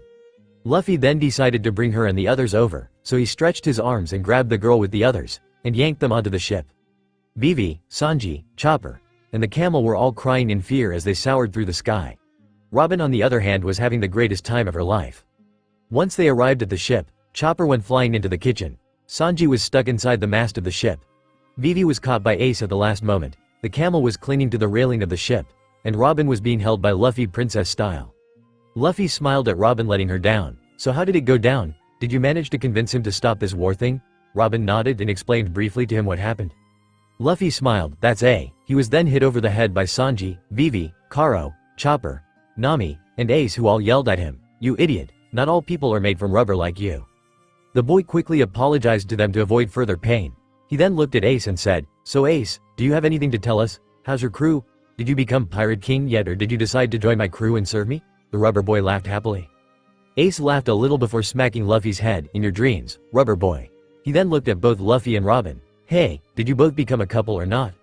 Robin and Luffy nodded making Ace smile. Well, that's wonderful. I always knew that you have it in you. He then paused and began to think about something very hard. Robin then asked him, Ace, what are you thinking about? It seems very important. The man then said, well, I'm thinking if I should give Luffy the shovel talk. Both looked confused along with the crew who decided to give them some time to catch up. I mean usually a brother would give his sister's boyfriend the shovel talk to make sure the boy doesn't break her heart, but here, your boyfriend is also my brother, so I'm at an impasse. Robin began to giggle softly with Luffy scratching his head in confusion. The crew was shocked at the revelation. Luffy was Ace's younger brother. And Ace said that Robin was also his sister. Does that mean that Luffy and Robin are also siblings? Sanji then coughed, Ace, was it? The man looked at him and smiled, yeah, I never introduced myself, sorry. My name is Portugues de Ace. And thank you for taking care of my brother and sister. I know they can be a handful. Believe me, I've been there. The man then bowed a little to them. The crew was beginning to doubt that the boy was Luffy's brother, but they pushed on. Sanji then asked, nice to meet you, but I have to ask. Are Luffy and Robin in some sort of incestuous relationship? Ace looked at him for a moment before bursting into laughter when he saw Robin's red face. It took a couple of moments before he calmed down. No, they aren't because they're not siblings, to begin with. Everyone looked in confusion. Robin and I are brother and sister by a sake ritual and so are Luffy and myself. Those two never took it so they aren't related. Everyone nodded having the misunderstanding cleared. Luffy then turned to Ace having no clue what happened. So Ace, what do you have to tell me? The black-haired man then asked, tell me, have you encountered someone by the name of Blackbeard? The boy shook his head, so Ace said, never mind that, forget that I spoke about anything. He then added, while I'm here, I want to make you an offer. Luffy tilted his head, I want you to join my crew and the crew of the future Pirate King. I want you to join Whitebeard's crew. Of course, the invitation is extended to your little friends here. The boy then turned around and showed them his symbol. On his back, there was a symbol of a skull with a huge mustache on it with a cross in the background. This is my symbol that I wear it with pride. Luffy then shook his head, sorry, Ace. I'm going to become the king of pirates. I don't work for anyone. Why can I be the freest man alive when I work for someone? Ace began to laugh at the answer he expected from his BR him. You said that your name was Ace as in, Fire Fist. Ace, the second commander of the Whitebeard Pirates. The man nodded with Usopp saying, man, you have one hell of a family, Luffy. Ace then spent a couple of hours chatting with the group, but he then decided to leave. He looked at Luffy and then took out a piece of paper, ripping a piece from it. He threw that part to Luffy and said, "Whenever you need me, just use this." Luffy looked at the paper and asked, "What is this, Ace?" Robin answered him, "That's a Vivier card. It's used to guide you to the owner's position and check one's health. If he's in good health, it will remain the same size. If he's in danger, it will slowly burn away." The boy nodded his head. Ace then left the boat and noticed a couple of ships tailing Luffy's ship. He looked at his brother from his small personal boat and asked, "Do you want to see your brother's fruit in action?" Luffy jumped, "You ate a devil fruit. Which one is it?" Ace smiled as he sailed toward the ships and destroyed them in a blast of fire. Luffy smiled, "Ace is so strong, but I'm still going to beat him." His crew beside him doubted his statement, but they all then went back to doing their own stuff. They had a long week ahead of them, setting plans in motion. In the middle of the desert, a man and his companion were walking their way toward a small cafe named the Spider's Cafe. The man was very tanned with long limbs, legs, and fingers. He also had a unibrow. He was very muscular, apparent by his choice of clothing, which was a sleeveless dark coat with golden edges and some pants. On his chest, the number 1 was tattooed. His companion was a beautiful woman. She had messy dark blue hair. She was extremely tall and thin. And finally, she wore a colorful bandana, a tank top, and some tight jeans with sandals. Both of them entered the cafe, looked around to see some of their allies have already arrived there. One of the people inside the cafe was a small woman. She's clearly reaching her 50s.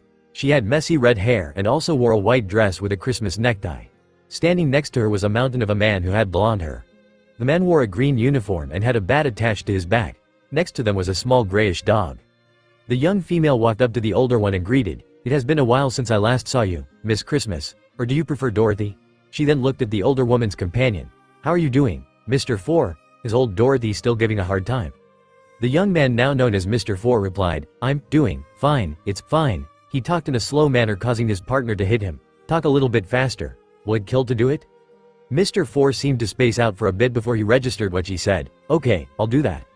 Mrs. Christmas slapped her forehead and looked at the younger woman. "I'm fine, and so is this hump log," she said, pointing her finger at Mr. Fore, "and I prefer to be called by my code name."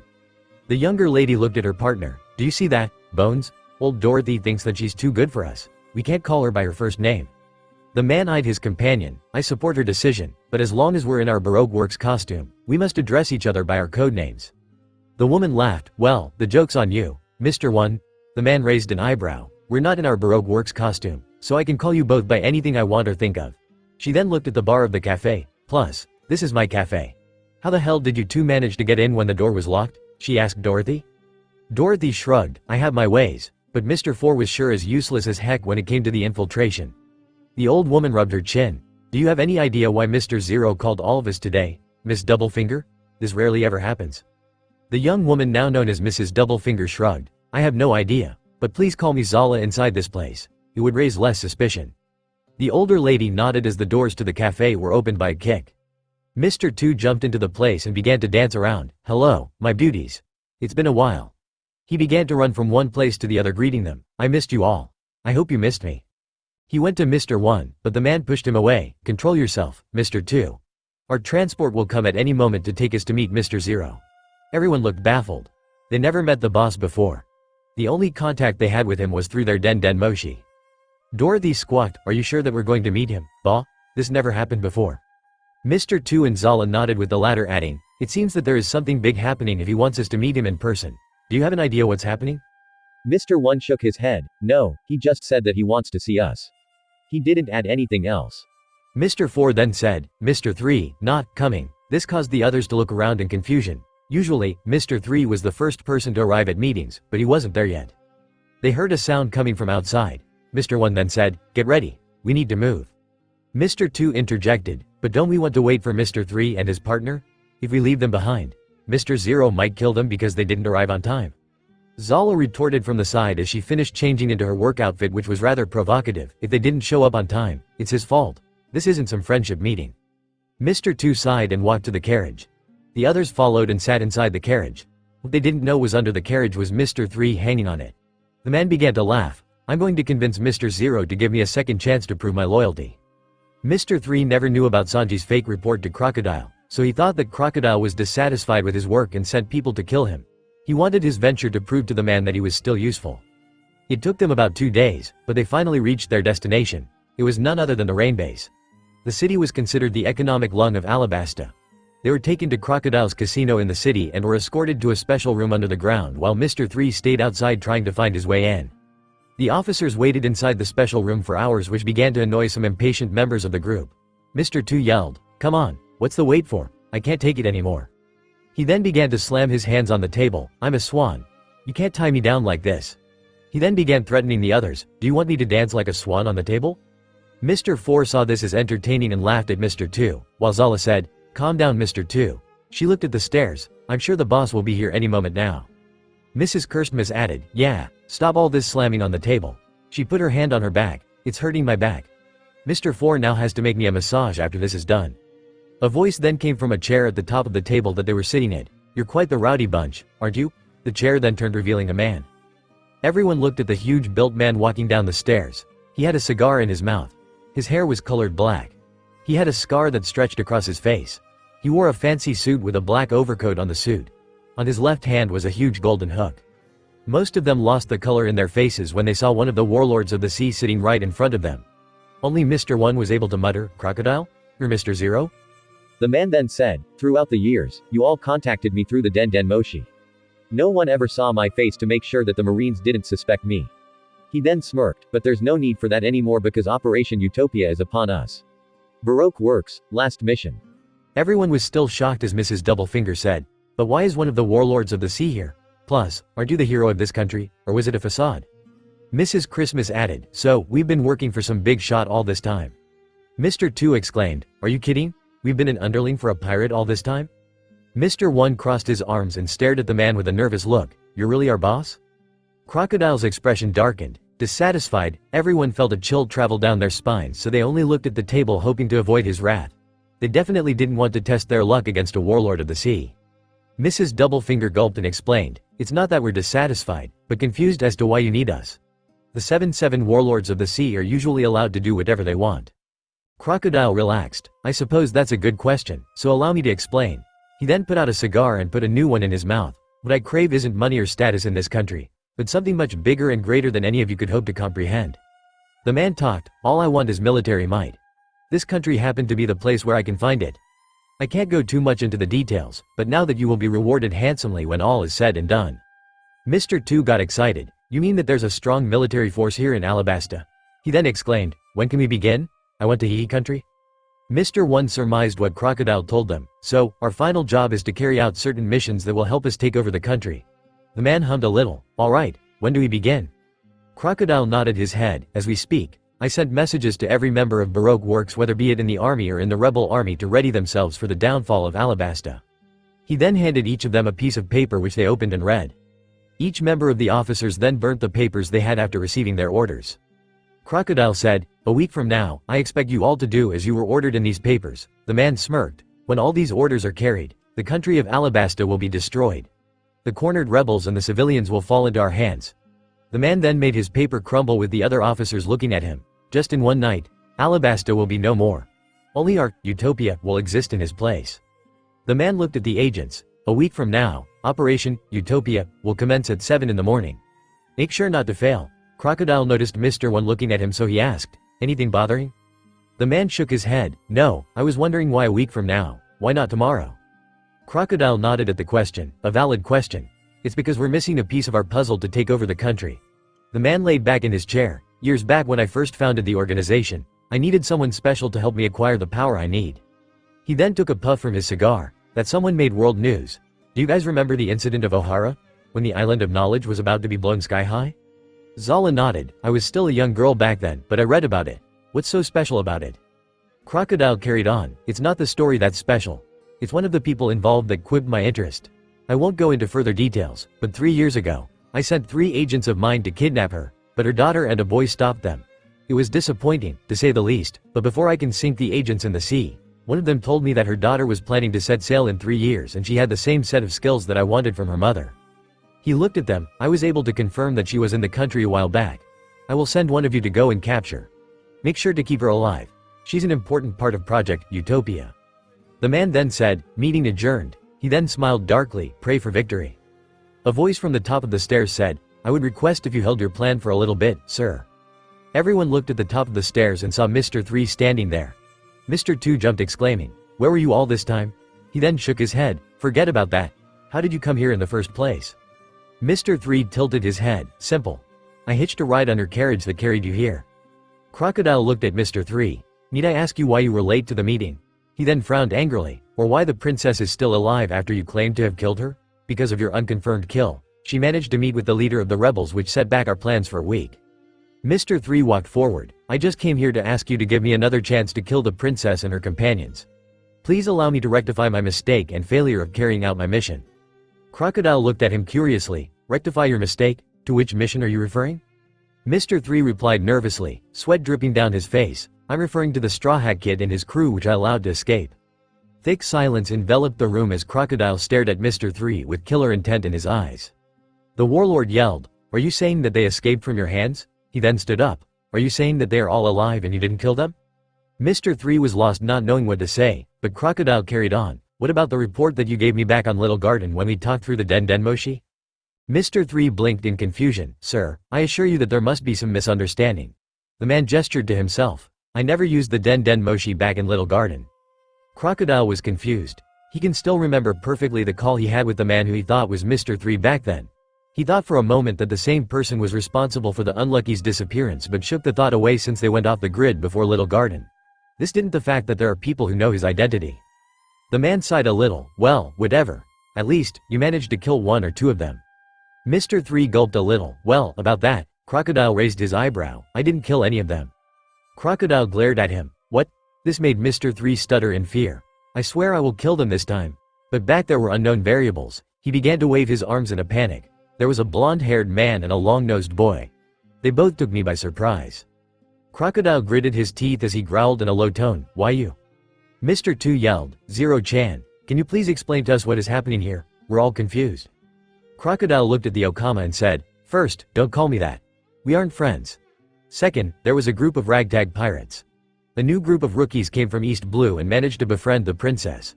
They must have helped her meet with the leader of the rebels. Long story short, they know my identity." The man then gave them an envelope. "Here are pictures of two of them. All of them are to be killed except the black-haired girl. She is to be brought to me, alive, but not unharmed. In other words, just bring her to me with her mental." He was cut off by Mr. 2 yelling, "Wait a minute." The Okama jumped up. "I know these people. I met them just a couple of days ago," he said, looking at the wanted bounty posters of both Robin and Luffy. Mr. 2 then began to cycle through the faces, beginning with Luffy, then Zoro, then Usopp, then Chopper, then Robin, and finally Nami. Crocodile then said, "Mr. 2, I want you later to take some pictures of yourself wearing their faces. Exclude the pet, I don't think he's much of a threat to us." Mr. 2 exclaimed, "What about Miss Wednesday? Is she really the princess?" He then blinked before asking, "Are you telling me all of them are our enemies?" Crocodile lit a cigar. "Yeah, she is the princess. And yes, they all know my identity, so they are our enemies." The man let out a puff of smoke. "You all are to kill them on sight." The officers nodded, but Mr. 3 interrupted, "Wait, sir. Please give me a chance to kill them." He was grabbed by Crocodile. "Shut up, you dumb moron. Because of you, Vivi was able to meet with the leader of the rebels, Koja. My spies are telling me that in one day he's going to head toward the capital." He squeezed his fist harder. "Do you know what that means for my plans if I didn't come up with a backup plan?" He lifted Mr. 3. "Do you know why you're in a position higher than Mr. 4 even though he's 10 times better than you? Do you know why you're higher than him even when he's much more competent than you could ever hope to be?" Mr. 3 desperately tried to claw his way out, but Crocodile held him tight. "It wasn't because of your wits as you think, but of the cowardly tactics that you use thinking that you're smart. And when I needed them, you failed me." Suddenly, Mr. 3 began to shrivel like a plant under the sun for too long. All the officers were beyond terrified. Crocodile then threw him to the ground with the man begging for water. Crocodile smirked cruelly. "If you want water so much," he pressed a button on his chair's hand, causing a trapdoor to open under Mr. 3. "Have some." The agents didn't know what happened to Mr. 3, but his screams of terror were enough to know that his fate wasn't pretty. Crocodile walked up to them. That trash earned his fate. Moments later, the pictures of the Straw Hat crew were put on the table. "Learn to your enemies. Kill all of them except the black-haired girl." He then had a call on the Den Moshi. He put the phone down and looked at Mr. 2. "You are to quickly head toward Katoria. You are to follow the leader of the rebels and bring him to me." Mr. 1 asked, "Why not kill him on the spot? Wouldn't that be much safer for us?" Crocodile smiled. "True." He looked at a cage at the corner of the room. "But I don't want my guest of honor to die alone." He laughed. "Don't you agree with Mr. 8, or should I say Igaram?" The blonde-haired man glared at Crocodile. The two men met each other in the middle of the desert the day Igaram made his way back to Alabasta. Igaram tried to fight, but it was no use in the end. Back with the crew, Vivi decided that the best course of action was to sail to a small port harbor to a small town east of the capital, and from there, they would march to the capital on foot. The reason why she chose this town was because it was locally known as Pit Stop, where pirates usually rested before they continued sailing. Add to that, there wasn't any place on the eastern half of the Alabasta where, going merry, could be hidden safely. Add to that, the town was a place where Crocodile never headed to, so it made the place a safe haven from him. It took them a day to sail north till they reached the city and another entire day to reach the capital. Luffy was making slowly with his tongue out. The heat is so much. Can I go somewhere and drink some water? Vivi laughed a little, just a little bit more, and I promise that you'll be able to drink as much as you want. The boy nodded and the group carried on. They all wore disguises to hide their identities just in case of some Crocodile supporters in the city saw them. They made their way toward the castle in the center of the city. Once they were in front of the main gates, one of the guards stopped them. Who are you? And what business do you have coming here to the king's castle? Vivi replied, we are merchants who wish to talk with the king in hopes of convincing him to buy some of our products. She then leaned closer, plus, we have news about the princess's location. The man's eyes widened, but he still wasn't 100% sure if he should let the merchants enter the castle. It was a risky move that could threaten the king's life. The guard's companion replied, nice try, but each day we have 100 idiots like try to come and sell us this same story. He then took out his sword. Why the hell should I believe you? For all I know, you could be one of the rebels planning to assassinate the king. Vivi then took shit out of her dress and handed it to the guard. Here, take this to Pell the Falcon. He'll then allow us to enter. The guard looked at the item. It was a simple bracelet with the name Vivi engraved on it. The man frowned a little but nodded. He then left his post to go and bring the mentioned man. Nami leaned toward Vivi. Who is Pell, Vivi? We never heard you talk about him before. Vivi replied, you could say that he's one of our nation's guardians. The girl smiled brightly. He's really nice. He used to play with me a lot when I was younger. The girl suddenly gained a sheepish expression, rubbing the back of her head, and kept me from doing a lot of stupid things. Robin giggled, like what kind of stupid things? Vivi looked at the ground, like planning with gunpowder fire. Robin laughed a little. You must have been a wild child then. She remembered her times back at Dawn Island and added, though, you're still nothing compared to me or the things I did. Luffy interjected, I know you guys are having fun and all, but when are we going to head inside? Everyone looked at him. I'm thirsty, and I'm pretty sure that Chopper is one step away from becoming a roasted reindeer. Everyone looked at the small creature and sighed in sadness. Chopper had a thick coat of fur, so walking through the desert for him was much harder than most people. He was face down on a slide they had him breathing heavily. Robin opened a bottle of water and dunked the poor thing in it. It was heartbreaking for her to see him like that. I hope this made you feel better, Chopper, Robin said. Chopper looked up at her and smiled, a little bit, but the temperature is too high for me. He changed his size to human point and sighed. I feel a little bit better. This form makes the fur spread more over my body so I don't oversweat. Zoro nodded, as long as you're okay, big guy. He patted him on the back only to see someone heading their way with the guard that left earlier. It seems that we have company. The new man had a purple line running under each eye. He was wearing a long robe with star patterns on it, but one could tell that he was fairly muscular under his clothes. Pell looked at them. He began to observe them carefully. It was like he was evaluating if they were a threat. He finally spoke, how did you come into possession of this bracelet? Vivi frowned under her cover. She wanted to talk to him, but she couldn't risk it. Crocodile spies could be anywhere. If one of them sees her here, no doubt all of her careful planning will blow up in her face. A lot of lives will be lost. No one will lose his life if she can help it. The girl replied, I truly can't tell you unless it's in front of the king. The princess made me swear that I will talk to him personally. She made sure to keep her voice low enough to be heard, but at the same time not to be recognized. Pell began to mull over his options, but he saw he didn't have much of a choice than to allow them to enter. Even a false lead to the princess's whereabouts could potentially lead to an actual clue that could lead them to her location, so they can save her. Pell then moved to the side. You can go there. He then took out his sword, but if I know that you hurt the princess, I will have your heads. Zoro smirked, but Nami quickly whacked him to prevent him from doing anything stupid. Luffy grumbled under his breath, finally, I can drink some water. He rubbed his throat. Man, I'm sure that my throat is about to fall off. Robin patted him on the back. Nami said, man, I can't wait to cash in my payment for helping her save her country. Robin asked her, didn't we agree that we won't be charging anything? Nami frowned. Sanji then said, don't worry, Nami Swan. I'll hug you to make you happy. Zoro whispered, can't you guys talk this seriously? He was then punched by Nami once more. Nami retorted, you of all people have the right to judge. She then pointed backward, you almost went for the kill back there at the gate. She shook her head in frustration. Do you know how much trouble you could have put us through for your short-minded approach to everything? Zoro rolled his eyes. I wasn't going to grab my sword. He looked away. I'm not that rigor happy as you think I am. He looked at Pell. I know how to control myself and how to assess threats. Nami hummed a little, but then said, I'm watching you, Zoro.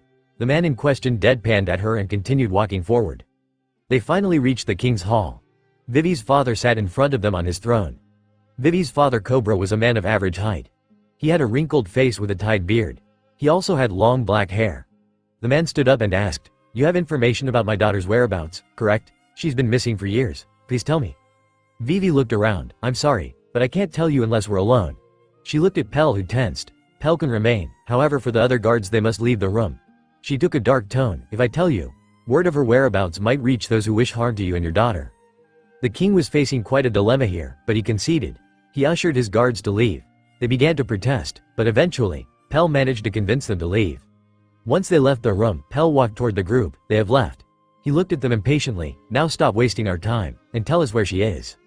Vivian impatient. Pell, this isn't what you taught me when I was younger. Pell was confused. What are you talking about? Tell us where the princess is. Cobra walked forward toward the group who kept their identities hidden till now. He was sure the voice that was talking to him was extremely familiar to him. He reached where Vivi was standing. Your voice is very familiar. I'm sure that I heard it many times before. He then slowly removed the hood of her clothes and gasped, Vivi? Pell was also flabbergasted. Vivi-sama, you're back? Vivi smiled at her father. Hi, Dad. She rubbed the back of her head and looked at him with a sheepish grin. It's been a while, hasn't it?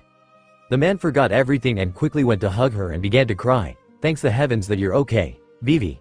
He tightened his hug. I thought I lost you forever. Vivi hugged her father back. I missed you too, Dad. She then began to cry herself. The crew watched them reunite happily with a smile on their face. They all waited several minutes for father and daughter to finally calm down so they can all talk. Cobra let go of his daughter. He gently rubbed her cheek. He then chopped her on the head. Where have you been for 3 years? You gave me countless sleepless nights. The girl pouted, rubbing the assaulted spot. Father, I've been on a very secret mission with Igaram. She looked around and said, now that I mentioned him, where's Igaram? He left before me from Whiskey Peak. He should have arrived and told you everything. Cobra shook his head. I'm sorry Vivi, but Igaram hasn't arrived yet. He then saw worry on his daughter's face, causing him to say, I'm sure that he's fine. Igaram is a strong warrior after all. The girl nodded her head, but she couldn't shake the feeling that Igaram was in terrible danger as they speak here. The girl spoke, anyways, I found him. I found the person responsible for everything that is happening in our country. Cobra was shocked for many reasons. The first was the fact his daughter put herself in such danger. The second was the shock that he can finally find out how he's playing with his country. Vivi carried on, Father, it's him. The so-called hero of our country, Sir Crocodile is the one responsible for everything that happened over the years. Cobra was flabbergasted. The hero of the country was the one responsible for all the disasters that happened in his country. He was the one that caused the people to turn against each other. Are you sure, Vivi? We haven't seen from him anything bad. He knew his daughter was telling the truth, but he didn't believe that he handed his country over to a crazed pirate. Vivi shook her head. I'm sure of it. 3 years ago, I heard some whispers going about an organization named Baroque Works, so I decided to go and infiltrate it. She looked at Pell. Igaram managed to catch me trying to sneak out. At first, he was against it, but I managed to convince him to join after hours of debate. Cobra asked her, why didn't you tell me from the beginning? I would have stopped him. Vivi lowered her head, because I knew of the organization. It was like an urban legend. She grabbed her dress. I tried my hardest to tell you, but without concrete proof, it was like a fool's errand, so I knew that I had to find the boss's identity. Cobra hummed as Vivi carried on, so I went with Igaram in the dark of the night and we joined the organization. With time, we managed to reach high ranks in Baroque Works. Vivi rubbed her head. It was a hard job, because of the secrecy that the boss of it kept around his true identity, but one night, I managed to follow 2 agents known as the Unluckies. Vivi met her father's eyes. They went to Rainbase and I saw them enter Crocodile's casino. I followed them carefully, till I saw them giving Crocodile reports and getting orders from him. Cobra rubbed his head. Dear Lord, to think such heinous plans were happening under my nose and I wasn't even aware of it. Vivi sighed. My story doesn't end there. Pell asked, what happened after that? He then looked at their guests. And who are they? Vivi replied, I'll get to them. She carried on with her explanation. One mission was for me to hunt down a whale. There was where I met them. There are a group of pirates. Pell quickly drew his sword, but Vivi calmed him down as she side-eyed Luffy, Sanji, and Zoro, who seemed ready to defend themselves, and the others. Pell, calm down. If it weren't for these pirates, I would have been already dead by now. The man eyed them for a moment but nodded his head, putting his sword away. I apologize for my behavior. Any friend of Vivi is a friend of mine. He apologized, but he kept his guard up. Zoro did the same with one of his hands on his Watto. Vivi gulped, seeing how tense the situation was, so she quickly continued telling her story to distract everyone and stop bloodshed from happening. Anyway, we came to cross paths, and safe to say that they defeated me and my allies, stopping us from killing the whale. We somehow managed to lose our log post, so we asked them to give us a ride to Whiskey Peak. She chose to leave out how Nami used her as cheap labor. Nami smiled, no problem, Vivi. I mean, you did ask nicely. He then tapped her chin. You also helped us acculate to the weather in the Grand Line, so that's the least we can do. Vivi smiled. When we reached Whiskey Peak, I tried to kill them, especially the black-haired girl, since she found out who I truly was. She chuckled weakly. Once again, they defeated me with Igaram's help this time around. I then told them everything when I saw that there was nothing else I can do. Once they knew the truth, they agreed to help me. At that point, Igaram left before me to meet you ahead of time and explain to you everything we found. Vivi finally finished. After that, we went to Little Garden, where we had an encounter with Mr. 3 and his allies. We managed to defeat them and we found an eternal log posed to here. We tried to come right away, but Robin, she said, pointing at the black-haired girl who waved back, got sick, so we were forced to go to Drum Kingdom, or what was previously known as Drum Kingdom, to find a cure. There we encountered Wapple, who we defeated, and Chopper over there joined us. She said, pointing at the little reindeer. Then we came straight to this place. Cobra sighed. This is a lot to take in, but the most important thing is that you came back safe. He hugged his daughter. He then looked at the crew. Thank you all for bringing her here safely.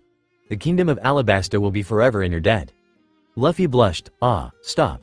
You're making me blush. I did because Vivi is my friend, and I didn't want to see her sad.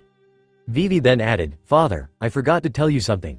Cobra looked at her. I managed to talk to the leader of the rebels. He's coming over to talk with you to end the civil war. Cobra was shocked, and so was Pell. Vivi, that's great. He then rubbed his chin. But how did you manage to convince him that it was Crocodile's responsibility for everything that is happening? Pell said, and how do we trust that this isn't a plot to kill the king? Vivi explained to them, I know he won't do anything because he's my old friend Koja. Pell raised an eyebrow. You mean the little punk who gave you once a good beating? He still remembered how the princess that day got a beating of a lifetime. Vivi had a tick mark form on her forehead, but she nodded nonetheless. Regardless of who he is, Cobra said, standing up, I think it's for the best we meet each other and end this war and focus on the real enemy. He then looked at the crew. I apologize, but I never introduced myself. I'm Nefertari Cobra. He then gestured to them. And you are? Luffy spoke first. Monkey D. Luffy, future king of pirates. No one noticed the king's eyes widen a little but Robin, making her wonder why he was shocked. Robin spoke second. My name is Nico Robin. I guess I might be quite popular around these parts of the world after the Ohara incident. P. Member. You are the children that stopped the Buster Call from annihilating Ohara from the face of existence. No wonder you look familiar. Luffy chuckled. I think I'm famous because I have a large bounty on my head. The crew laughed a little, but Zoro introduced himself next. Rona Zoro, the future greatest swordsman in the world. Remember my name. Sanji came forward. My name is Sanji, and I'm the chef of the crew. Usopp then talked. I'm Usopp, and I'm technically everything on this crew for now. Nami smacked the boy on the head. My name is Nami, and I'm the navigator of this ship full of baboons. She looked at Usopp. Don't take credit for other people's work. Chopper finally introduced himself. My name is Tony Chopper, and I'm the doctor of the crew. Cobra smiled. That's wonderful. He looked at his daughter. Now, I'm sure our guests are quite hungry, so why don't you take them to the kitchen? The girl nodded and led them there to eat. Luffy sighed in relief. Thank God. I need to drink water. Vivi giggled. All right, everyone, follow me then. Once they left, Cobra looked at Pell and asked him, what do you think, Pell? The man asked him, about what? Cobra-sama. Cobra replied, I'm talking about Crocodile. Should we attack him at Rainbase and take him out before he makes his move? Pell shook his head. No, I don't think we should. If we move now, there'll be a lot of deaths on the civilian side. Add to that, if we add a chance to gain the rebels' trust, we will lose it. Cobra nodded. I think once we finish the talks with the rebels' leader, we should make our move to save this country from Crocodile's clutches. The next day, inside a carriage heading toward the royal castle, Koja sat with one of his advisors and looked outside. He hated the fact that a pirate played him like a fiddle. He should have listened to his father, but he chose to be tricked like a pawn. The advisor asked him, Sir, are you sure that we should do this? The girl might be tricking you to take you to an ambush where you might be killed. Koja shook his head. I don't think so. Vivi is my childhood friend. I trust her. He then threw a stack of papers at him. Plus, you saw the evidence. They are real. Nothing can be fabricated to this extent. It makes sense. The man just came out of nowhere and suddenly the king became a tyrant. Koja looked outside of his carriage and noticed something. Hey, stop this carriage now. The driver stopped it and looked back at it. Sir, is there something wrong? he asked with a voice that made a shiver travel down Koja's spine. What are you doing? Koja asked. This isn't the right way. You're going in the wrong direction. You think that I don't know the desert that I live in? The advisor shook his head. No, you do know your way, but we took you right where you need to be. Koja looked back at him and understood what happened. He was tricked and they probably worked for Crocodile. He jumped out of the carriage. He tried to escape only to stop when he saw something approaching him from the distance. It was a ballerina. The trip to Rainbase in the night inside the king's house, Luffy was happily cuddling with Robin. They were both snuggling together on a bed that Vivi offered to them. They were both deeply asleep. However, years of sleeping in the forest made both of their ears sensitive to the slightest noise. Both of them right now were wide awake as they heard talking coming from the ground near them. No, you dumb oaf. They heard an old lady yelling at her companion. We need to grab the king first, not the girl. She's dangerous. If we don't catch the king, Crocodile's plan will be in danger. Her assistant replied, but she is dangerous. Take out, first while sleeping, king is easy. He stopped before resuming, plus, we kill the boy, he's dangerous, too. Robin raised an eyebrow. Did they really think that I would be some damsel in distress in my sleep? She smirked. They're in for a big surprise. Robin looked at Luffy and said, go to the king's room. The boy opened his mouth to argue. No, no, no, rather go to Pel's room, and tell him what's going to happen. If they saw you, they might think that you're the one who's trying to kidnap the king.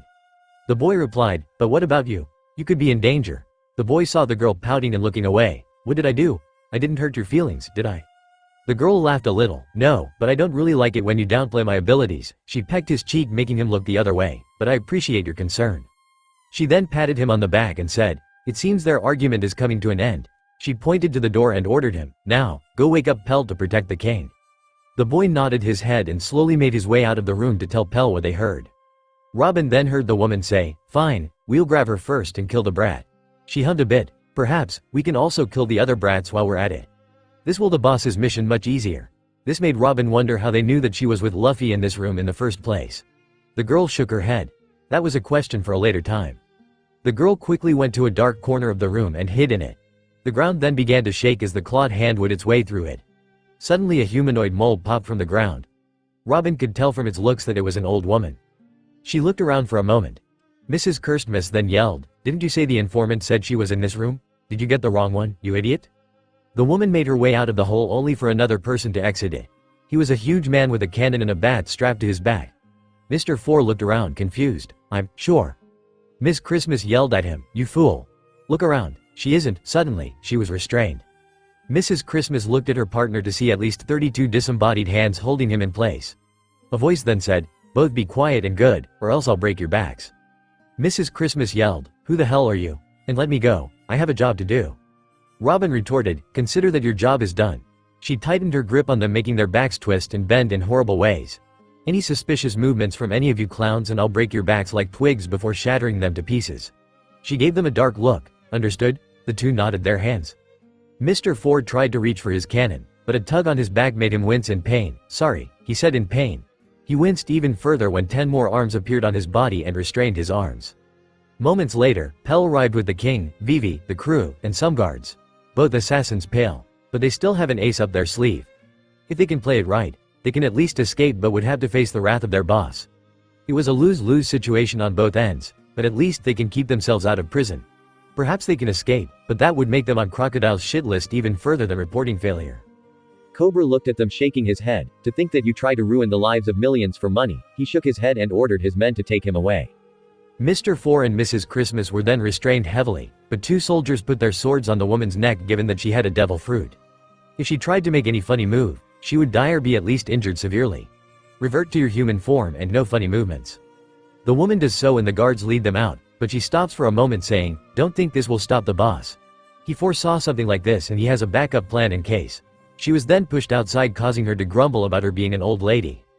Everyone looked at each other, but Zoro grumbled, man, I really wished I could cut them down. Sanji then mumbled under his breath, of course, the moss head only thinks about killing people. Zoro heard this and a vein popped in his head, but before he can retort to Sanji, the man ran to Vivi with a goofy look on his face. Vivi-chan, I can sleep with you at night too. He was punched by Nami saying, no, I'll stay with her tonight, you stay here. The man whimpered in despair as Zoro shook his head in disappointment. Pel said, I'll take the king to my living quarters then. Those agents might be caught, but others might be still lurking around. He then shook his head, for all we know, There might be spies among the army's ranks on both sides. We have to tread this carefully. Cobra then said, tomorrow morning, we'll see what to do with these two. I personally investigate them to see what information we might get out of them. I also have to know why they wanted to kidnap me. Everyone nodded. Pell escorted Cobra out, and soon enough the others left. Once they were alone, Luffy asked Robin, "Want to cuddle together?" The girl nodded happily. The next day in the city of Kotoria, the members of the rebellion were waiting with anxious breaths to hear the results of their leader's talk with the king. He told them that new information came out to light that made him believe that there was a third party at play. Someone who has been playing everyone around him, including himself and the king. They were all worried about the new information. They asked him to elaborate, but he refused to avoid any spies for the third party might tell their leader. Someone came shouting, "Someone is coming toward the city, prepare yourself." Many of the rebels ran to the gate. They looked waiting for some soldier from the king's army to arrive, but only a beat-up man came to them. One of the men yelled, that was Koja's driver. The beaten-up man then said, "They ganged up on us. It was a trap. They tried to kill us." One of the rebels asked, "Whom are you talking about? Who did this? Where's Koja?" The driver then speaks, "It was the king. He knew of his daughter's relation with Koja." The man whimpered in pain, "So, he sent her here to trick Koja to go to her father while they prepared an ambush to kill him. I tried to help, but it was so fast. They only let me live because I have no value." One of the rebels asked, "Are you saying they killed Koja? That's impossible." The driver turned his head away smirking, "Yes, they killed him, the other one too." The rebel then went to the city. They killed Koja. The royal army killed Koja. This caused a state of anger to arise in the city. Voices rose demanding retribution. They demanded to march to the capital and kill the king. It was a massive struggle to keep everyone in line. Kebi, one of Koja's closest friends, came up to the masses and yelled, "Stop! We need to understand the facts first. We can't allow lies to drag us to war." One of the rebels yelled, "What do you mean? We have an eyewitness to the events." Kebi yelled back, "Don't you remember what Koja told us about?" The rebels were silent. "How are you so sure that the people who attacked Koja weren't fake soldiers to deceive us to go to war with the royal army?" "Shut up," one of the rebels yelled. "The information was Cobra's daughter. They planned for this. You're covering for her. Take him down, men." Another one began to yell in protest, then another, and then another. Soon enough all the rebels began to storm him and beat him up. The rebel who started this had some rebels take Kebi to the prison in their base. "Men, we need to prepare for the war, the army. Today, we can't attack because they might expect us, but we have to wait for a couple of days to take them by surprise." The man walked away from the cheering rebels. He took out a Den Moshi and said, "Mr. Zero, boss sir. The mission is done." The rebels are rallied up. Back at the castle, Cobra was rubbing his head in frustration. The two prisoners somehow managed to escape. He didn't get the full details, but the man somehow used an explosive even though he was cuffed. He couldn't blame the guards for what happened. They were clearly taken by surprise. The guards were harmed severely by the explosion, but still tried to chase the assassins in the tunnel that Mr. Christmas used as an escape route. Truly, this was extremely frustrating. The thing that annoyed him the most was that Koja hadn't arrived yet. He was worried. Could have something happened to him? The fate of the country was hanging in the balance, and if something happened to him right now, everything will go to hell. Vivi came up to him, "Father, have you heard anything of Koja? He should have arrived by now." Cobra shook his head, "I'm afraid not, my dear, but do not fret. I will send some soldiers to look for him. Perhaps, his driver got lost in the desert and can't find his way toward the city." He looked at Pell and the man nodded his head. The man turned into his eagle form. He was the user of the Tori model. "Eagle," Pell said, "I talked to some soldiers. They will scout the ground, while I will look for them high in the sky." Cobra nodded, "That would be most appreciated, Pell." The eagle man bowed down before going to do his job. Vivi smiled, "Thank God. If we can do this, no blood will be slipped, no will have to die." Cobra smiled, but said, "Vivi, darling. Where there is war, there will always be blood." He rubbed her head, "This is a war. Even if I stop the civil war, stopping Crocodile won't be bloodless. Hundreds of people will die in the process. He's a strong warlord of the sea after all." Vivi shook her head, No, this isn't possible. Innocent people shouldn't die." Cobra only sighed. His daughter had a very idealistic view of the world. Good people live, and bad people get imprisoned or pay for their actions. He sighed sadly because he knew this type of mindset will lead to death at some point or another. Wanting to keep people safe is a trait of a great leader, but his daughter wanted that without any sacrifices. To her, even the army shouldn't die in any type of conflict. He looked at his daughter and smiled, patting her head. In time, she will learn that death is something that just happens. Death is something no one can escape from. And most importantly, people just die. He then heard their guests arrive. He smiled. Most kings would be appalled by the thought of having pirates in their castle. But he can tell those children are good people. Even if the leader of the bunch says he only helped Vivi come here because she is his friend. He heard the boy talk to his girlfriend, Robin, I'm hungry. Do you think I can ask them for food? This was followed by a quiet scolding, mind your manners, Luffy. The boy whined, but I'm really hungry. Zoro said, I'm going to the training area. I heard they had some weights I can use. Sanji replied, go there, you meathead. Lifting things is the only thing that you're good for. This was met by a sword attack from Zoro who Sanji blocked with his leg. The two then began to attack each other, but Nami stopped them with a punch to the head making them groan from pain. Nami growled, you idiots, don't you see that we're in someone else's house? She lifted them by the scruff of their shirts. Play nice. Don't embarrass us in front of people. She then kicked them both into a wall. The two were embedded into the wall making Chopper worried about them. The little reindeer began to scream, they're hurt. Someone, call a doctor. Usopp came beside him and asked skeptically, aren't you the doctor of this ship? Chopper stopped for a moment before realization hit him, oh yeah, I guess you were right, aren't you? The crew laughed at this before each went back to their individual activities. Cobra elbowed his daughter lightly, Vivi, go to your friends. You brought them here, and you are their host. She looked at him curiously, you don't want to be a bad host, do you? The girl puffed her cheeks like a little child, of course, not, she ran toward them. Hours later, Cobra was sitting on his throne reading the latest reports about the country's status. It was disheartening. Echoes are saying that the rebels are beginning to plan an assault against the castle to dethrone him. This was rather worrisome, but all this can be avoided if Koja reached the castle in time to discuss a peace treaty to stop the war and explain what is truly happening. Pell came into the room and he had a grim look on his face. Pell walked up to Cobra rubbing his shoulder, Your Majesty, I don't know what to say, but Koja's envoy has been attacked. Cobra was shocked, how did that happen? And where is he now? Pell shook his head, no idea, sir. He began to explain what he saw when I was flying in the air. All I saw was a tipped over carriage with fresh blood around it. I went down and saw the carriage had the logo of the rebels on it. I then pieced the things together. He bowed, what are your orders, sir? Should I send a rescue party to try and locate him? Cobra rubbed his forehead, this is going south further than I expected. No, don't do that. Pell raised an eyebrow, if the person who did this is the one I have in mind. He is currently holding Koja and perhaps Igaram captive. Pell questioned, Igaram, sir? He tilted his head slightly in confusion. I thought that you said he might be late in arrival due to weather conditions. Cobra nodded, yes, I said so, but seeing what happened now, I wouldn't be shocked if he arrived and was captured by Crocodile once he set foot in Alabasta. Pell hummed in agreement, what shall we do now? Cobra didn't want to resort to this option, but his hands are tied, ready the army to assault. A voice cut him off, Father, what are you talking about? Why are you asking Pell to ready the army? Cobra looked and saw his daughter looking at him. Dear, it is something that must be done. He sighed. Pell came back from the desert. Someone attacked Koja's convey.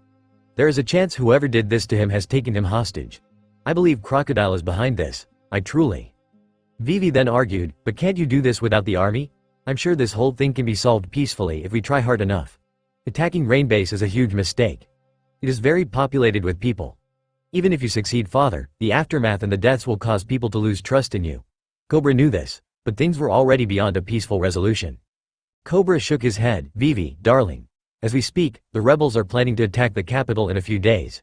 If we manage to beat them and take down Crocodile with few deaths, it will be much better than having an all-out war occurring here in the city. Vivi then said, then I'll go talk to the rebels. I have all the evidence to prove that Crocodile is the one responsible for the dance powder and its usage. I can stop them. Cobra said, Vivi, you already risked your life enough. I can't allow you to go.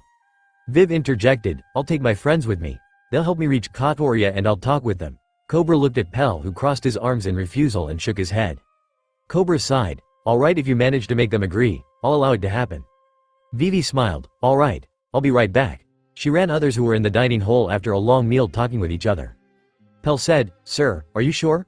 I mean the princess's life might be in danger even with the pirates. Cobra replied, I doubt I can stop her. For now, we wait and see what happens. In the dining room, Vivi looked at the Straw Hat crew. She asked, I know that I'm asking a lot, but can you please take me to Kotoria? Koja was ambushed by Crocodile. The rebels are planning to attack the capital in retaliation. I need to go there to convince them that Crocodile is the enemy. Everyone was shocked, but suddenly Luffy says, I quit. Vivi was shocked, but asked, what do you mean Luffy? I really need your help. What are you quitting? The boy replied, I'm quitting this wild goose chase that will lead nowhere. The boy smacked his fist. You want to go to a war with no one dying? That's nice, Vivi, but at the same time is unrealistic. This war won't be won without bloodshed. The boy was shut off by a punch to the face from Vivi. Stop. Don't say that. Nobody will die as long as I breathe. The girl was thrown back when Luffy punched her back.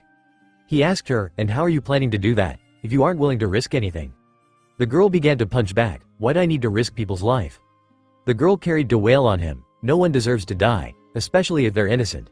Not the rebels, not the army, not the civilians. No one needs to die. Luffy punched her back, people just die, Vivi. His statement shocked the girl to the core, whether you like it or not, people will die. It just happens. There is no changing it. Vivi cried, so, what do I do now? Just lay down. I can't do it. I don't want to risk the lives of innocent people. Luffy grabbed her hands and made her look at him. Luffy then said, then why don't you risk our lives, Vivi? We're your friends, aren't we? Vivi looked shocked, and friends help each other, so are you willing to accept my help? Luffy finished asking her. This made the girl rethink her whole position. For the longest time, she tried to avoid confrontation, but now even she began to doubt this approach will work. Vivi sighed, thank you, Luffy. Can you please help me take my kingdom back from Crocodile? The boy smirked, next on the list is a grilled crocodile. He cracked his knuckles. Cobra waited patiently for his daughter to come back from her friend's room. He didn't like the fact that she wanted to go to the rebels' base, but he couldn't do much. His daughter was much like her mother. She was a strong-headed woman who always did what she wanted. There was no way of talking her out of something once she put her mind to it. The door opened revealing his daughter wearing traveling clothes. The girl came up to him, Father, I changed my destination. I won't be going to Kotoria. He can already tell what she was going to say. I'm going to Rain Base to save Koja and Igaram if the latter is there. Chaka, another of the nation's guardians, yelled, no, I refuse to allow this to happen. I can't allow you to risk your life more than you already did, Your Highness. Vivi shook her head, I'm not going alone. She pointed toward the crew, they're going with me. We're going to save the others, and defeat Crocodile before he can make his final move. Vivi looked at the ground. This is the only way to make sure that no one dies from an all-out attack by the army on Rain Base.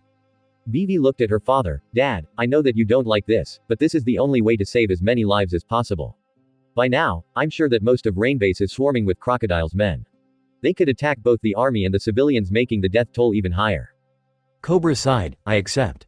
I'll allow it to happen, but on one condition. He pointed to Pell. He will be waiting for you on the other side of the river with Karoo and his duck squad. Vivi nodded her head, yes, father. I promise that I will be fine. Cobra looked at Luffy and said, I entrust my daughter's safety to you. Luffy chuckled, I promise you that Vivi will be fine. She's my friend. I will protect her at all costs. Cobra smiled a little as Vivi and her companions left the castle and went to Luffy's ship. The crew was sailing down the stream as Luffy said, man, it would have been easier if we went to Rain Base the first time we arrived instead of this whole running after our own shadow thing.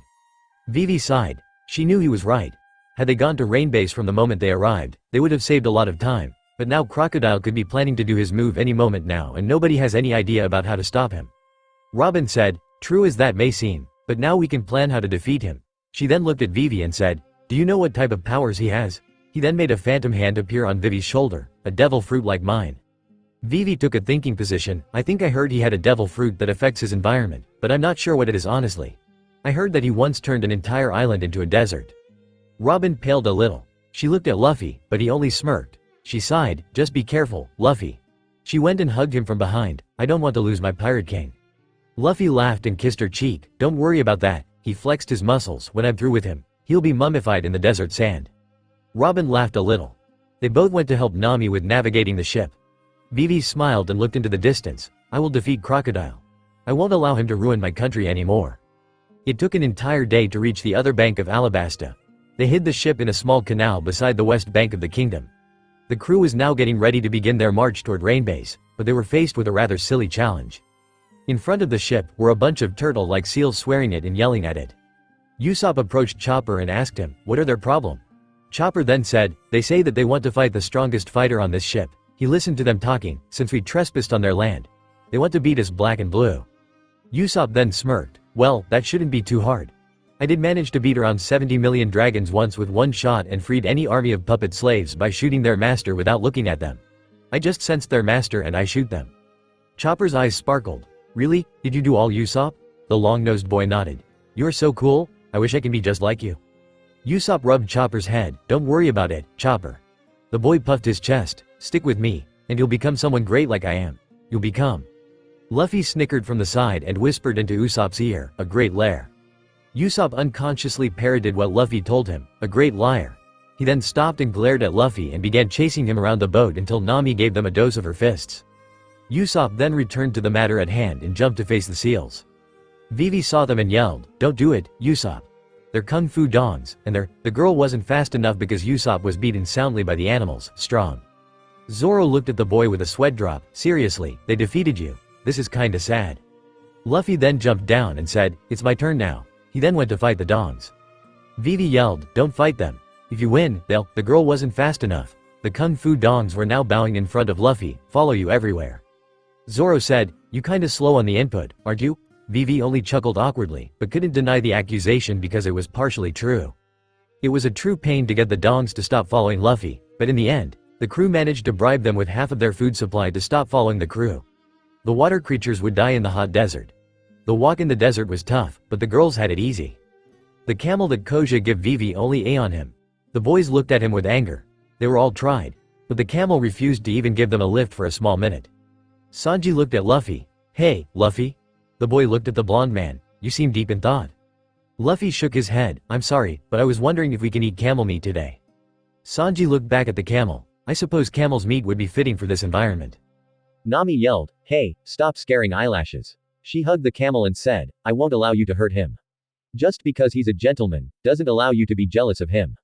Luffy groaned in annoyance, but he soon saw something. "I see something in the distance." He began to run toward it with the crew telling him to slow down. He reached it after a couple of minutes.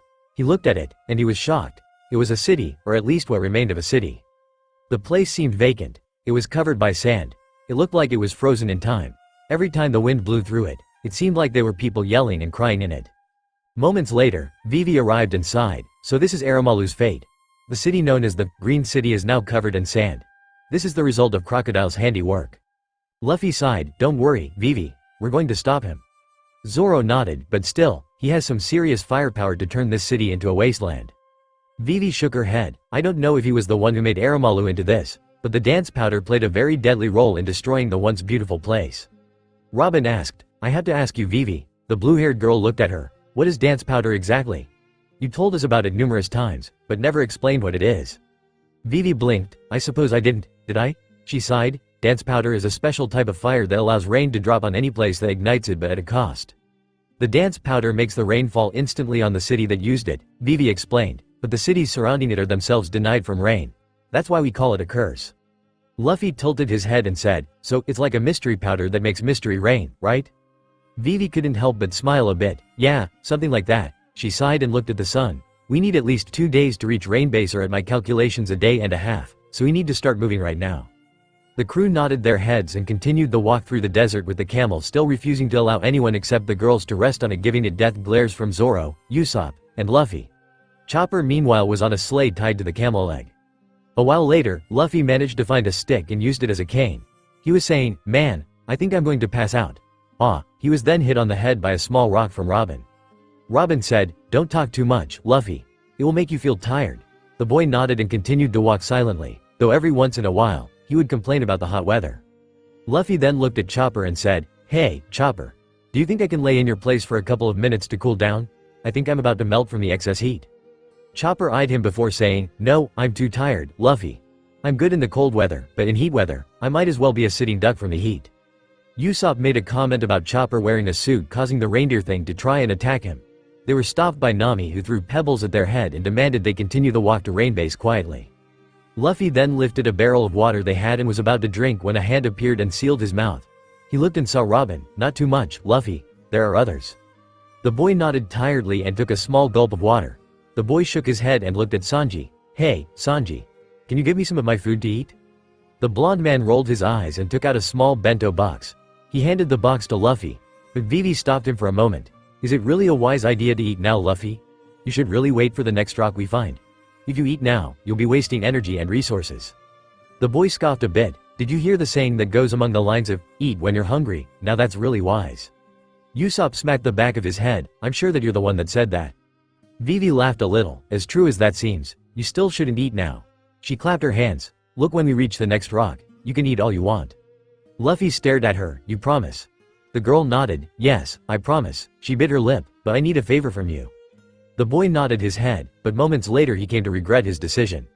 Now, Luffy was dragging the luggage of the entire crew across the hot desert sand. He looked only to see Nami saying, "Be careful with our stuff, Luffy." Don't you dare lose them. The boy grumbled under his breath only for Nami to say, and don't complain, Luffy. He frowned a little when he heard Robin giggling, but he then noticed something. He looked in the distance and saw a bunch of rocks. Usopp yelled, I see the rocks up ahead. He then felt a breeze pass by him. The breeze was Luffy launching himself toward the rocks with the luggage with him. Vivi said, I hope there aren't any burglar birds there. I'm afraid that he might fall for them. Robin patted her head saying, don't worry about that, Vivi. Luffy knows about them, so he won't fall for their trick that easily. Vivi nodded her head although she was still skeptical. Back with Luffy, the boy sighed in happiness after landing in the shade away from the sun. He looked around him for a bit and noticed a couple of birds laying on the ground tired and injured. The boy walked up to them and poked them a little. He then turned around making the birds smirk, but their expression changed once the boy turned back and put them all inside a net. The boy ran toward Sanji. Sanji, I brought you some birds to cook for us. Sanji nodded his head, good job, Luffy. I'll begin to work on them immediately. He then grabbed Luffy and kicked him yelling, don't leave our luggage unattended, you fool. Moments later, the crew arrived to see Luffy buried halfway through the sand due to Sanji's kick. Sanji could practically feel Robin's cold glare on his back, so he said, sorry, my bad. Zoro then took Luffy out of the sand and said, anyway, good job Luffy on stopping these birds from taking our stuff. I doubt we would have been able to find food in the middle of the desert. The crew sat down as Sanji cooked the birds. Luffy decided to go for a small walk, but Eyelashes stopped him and began to talk to him.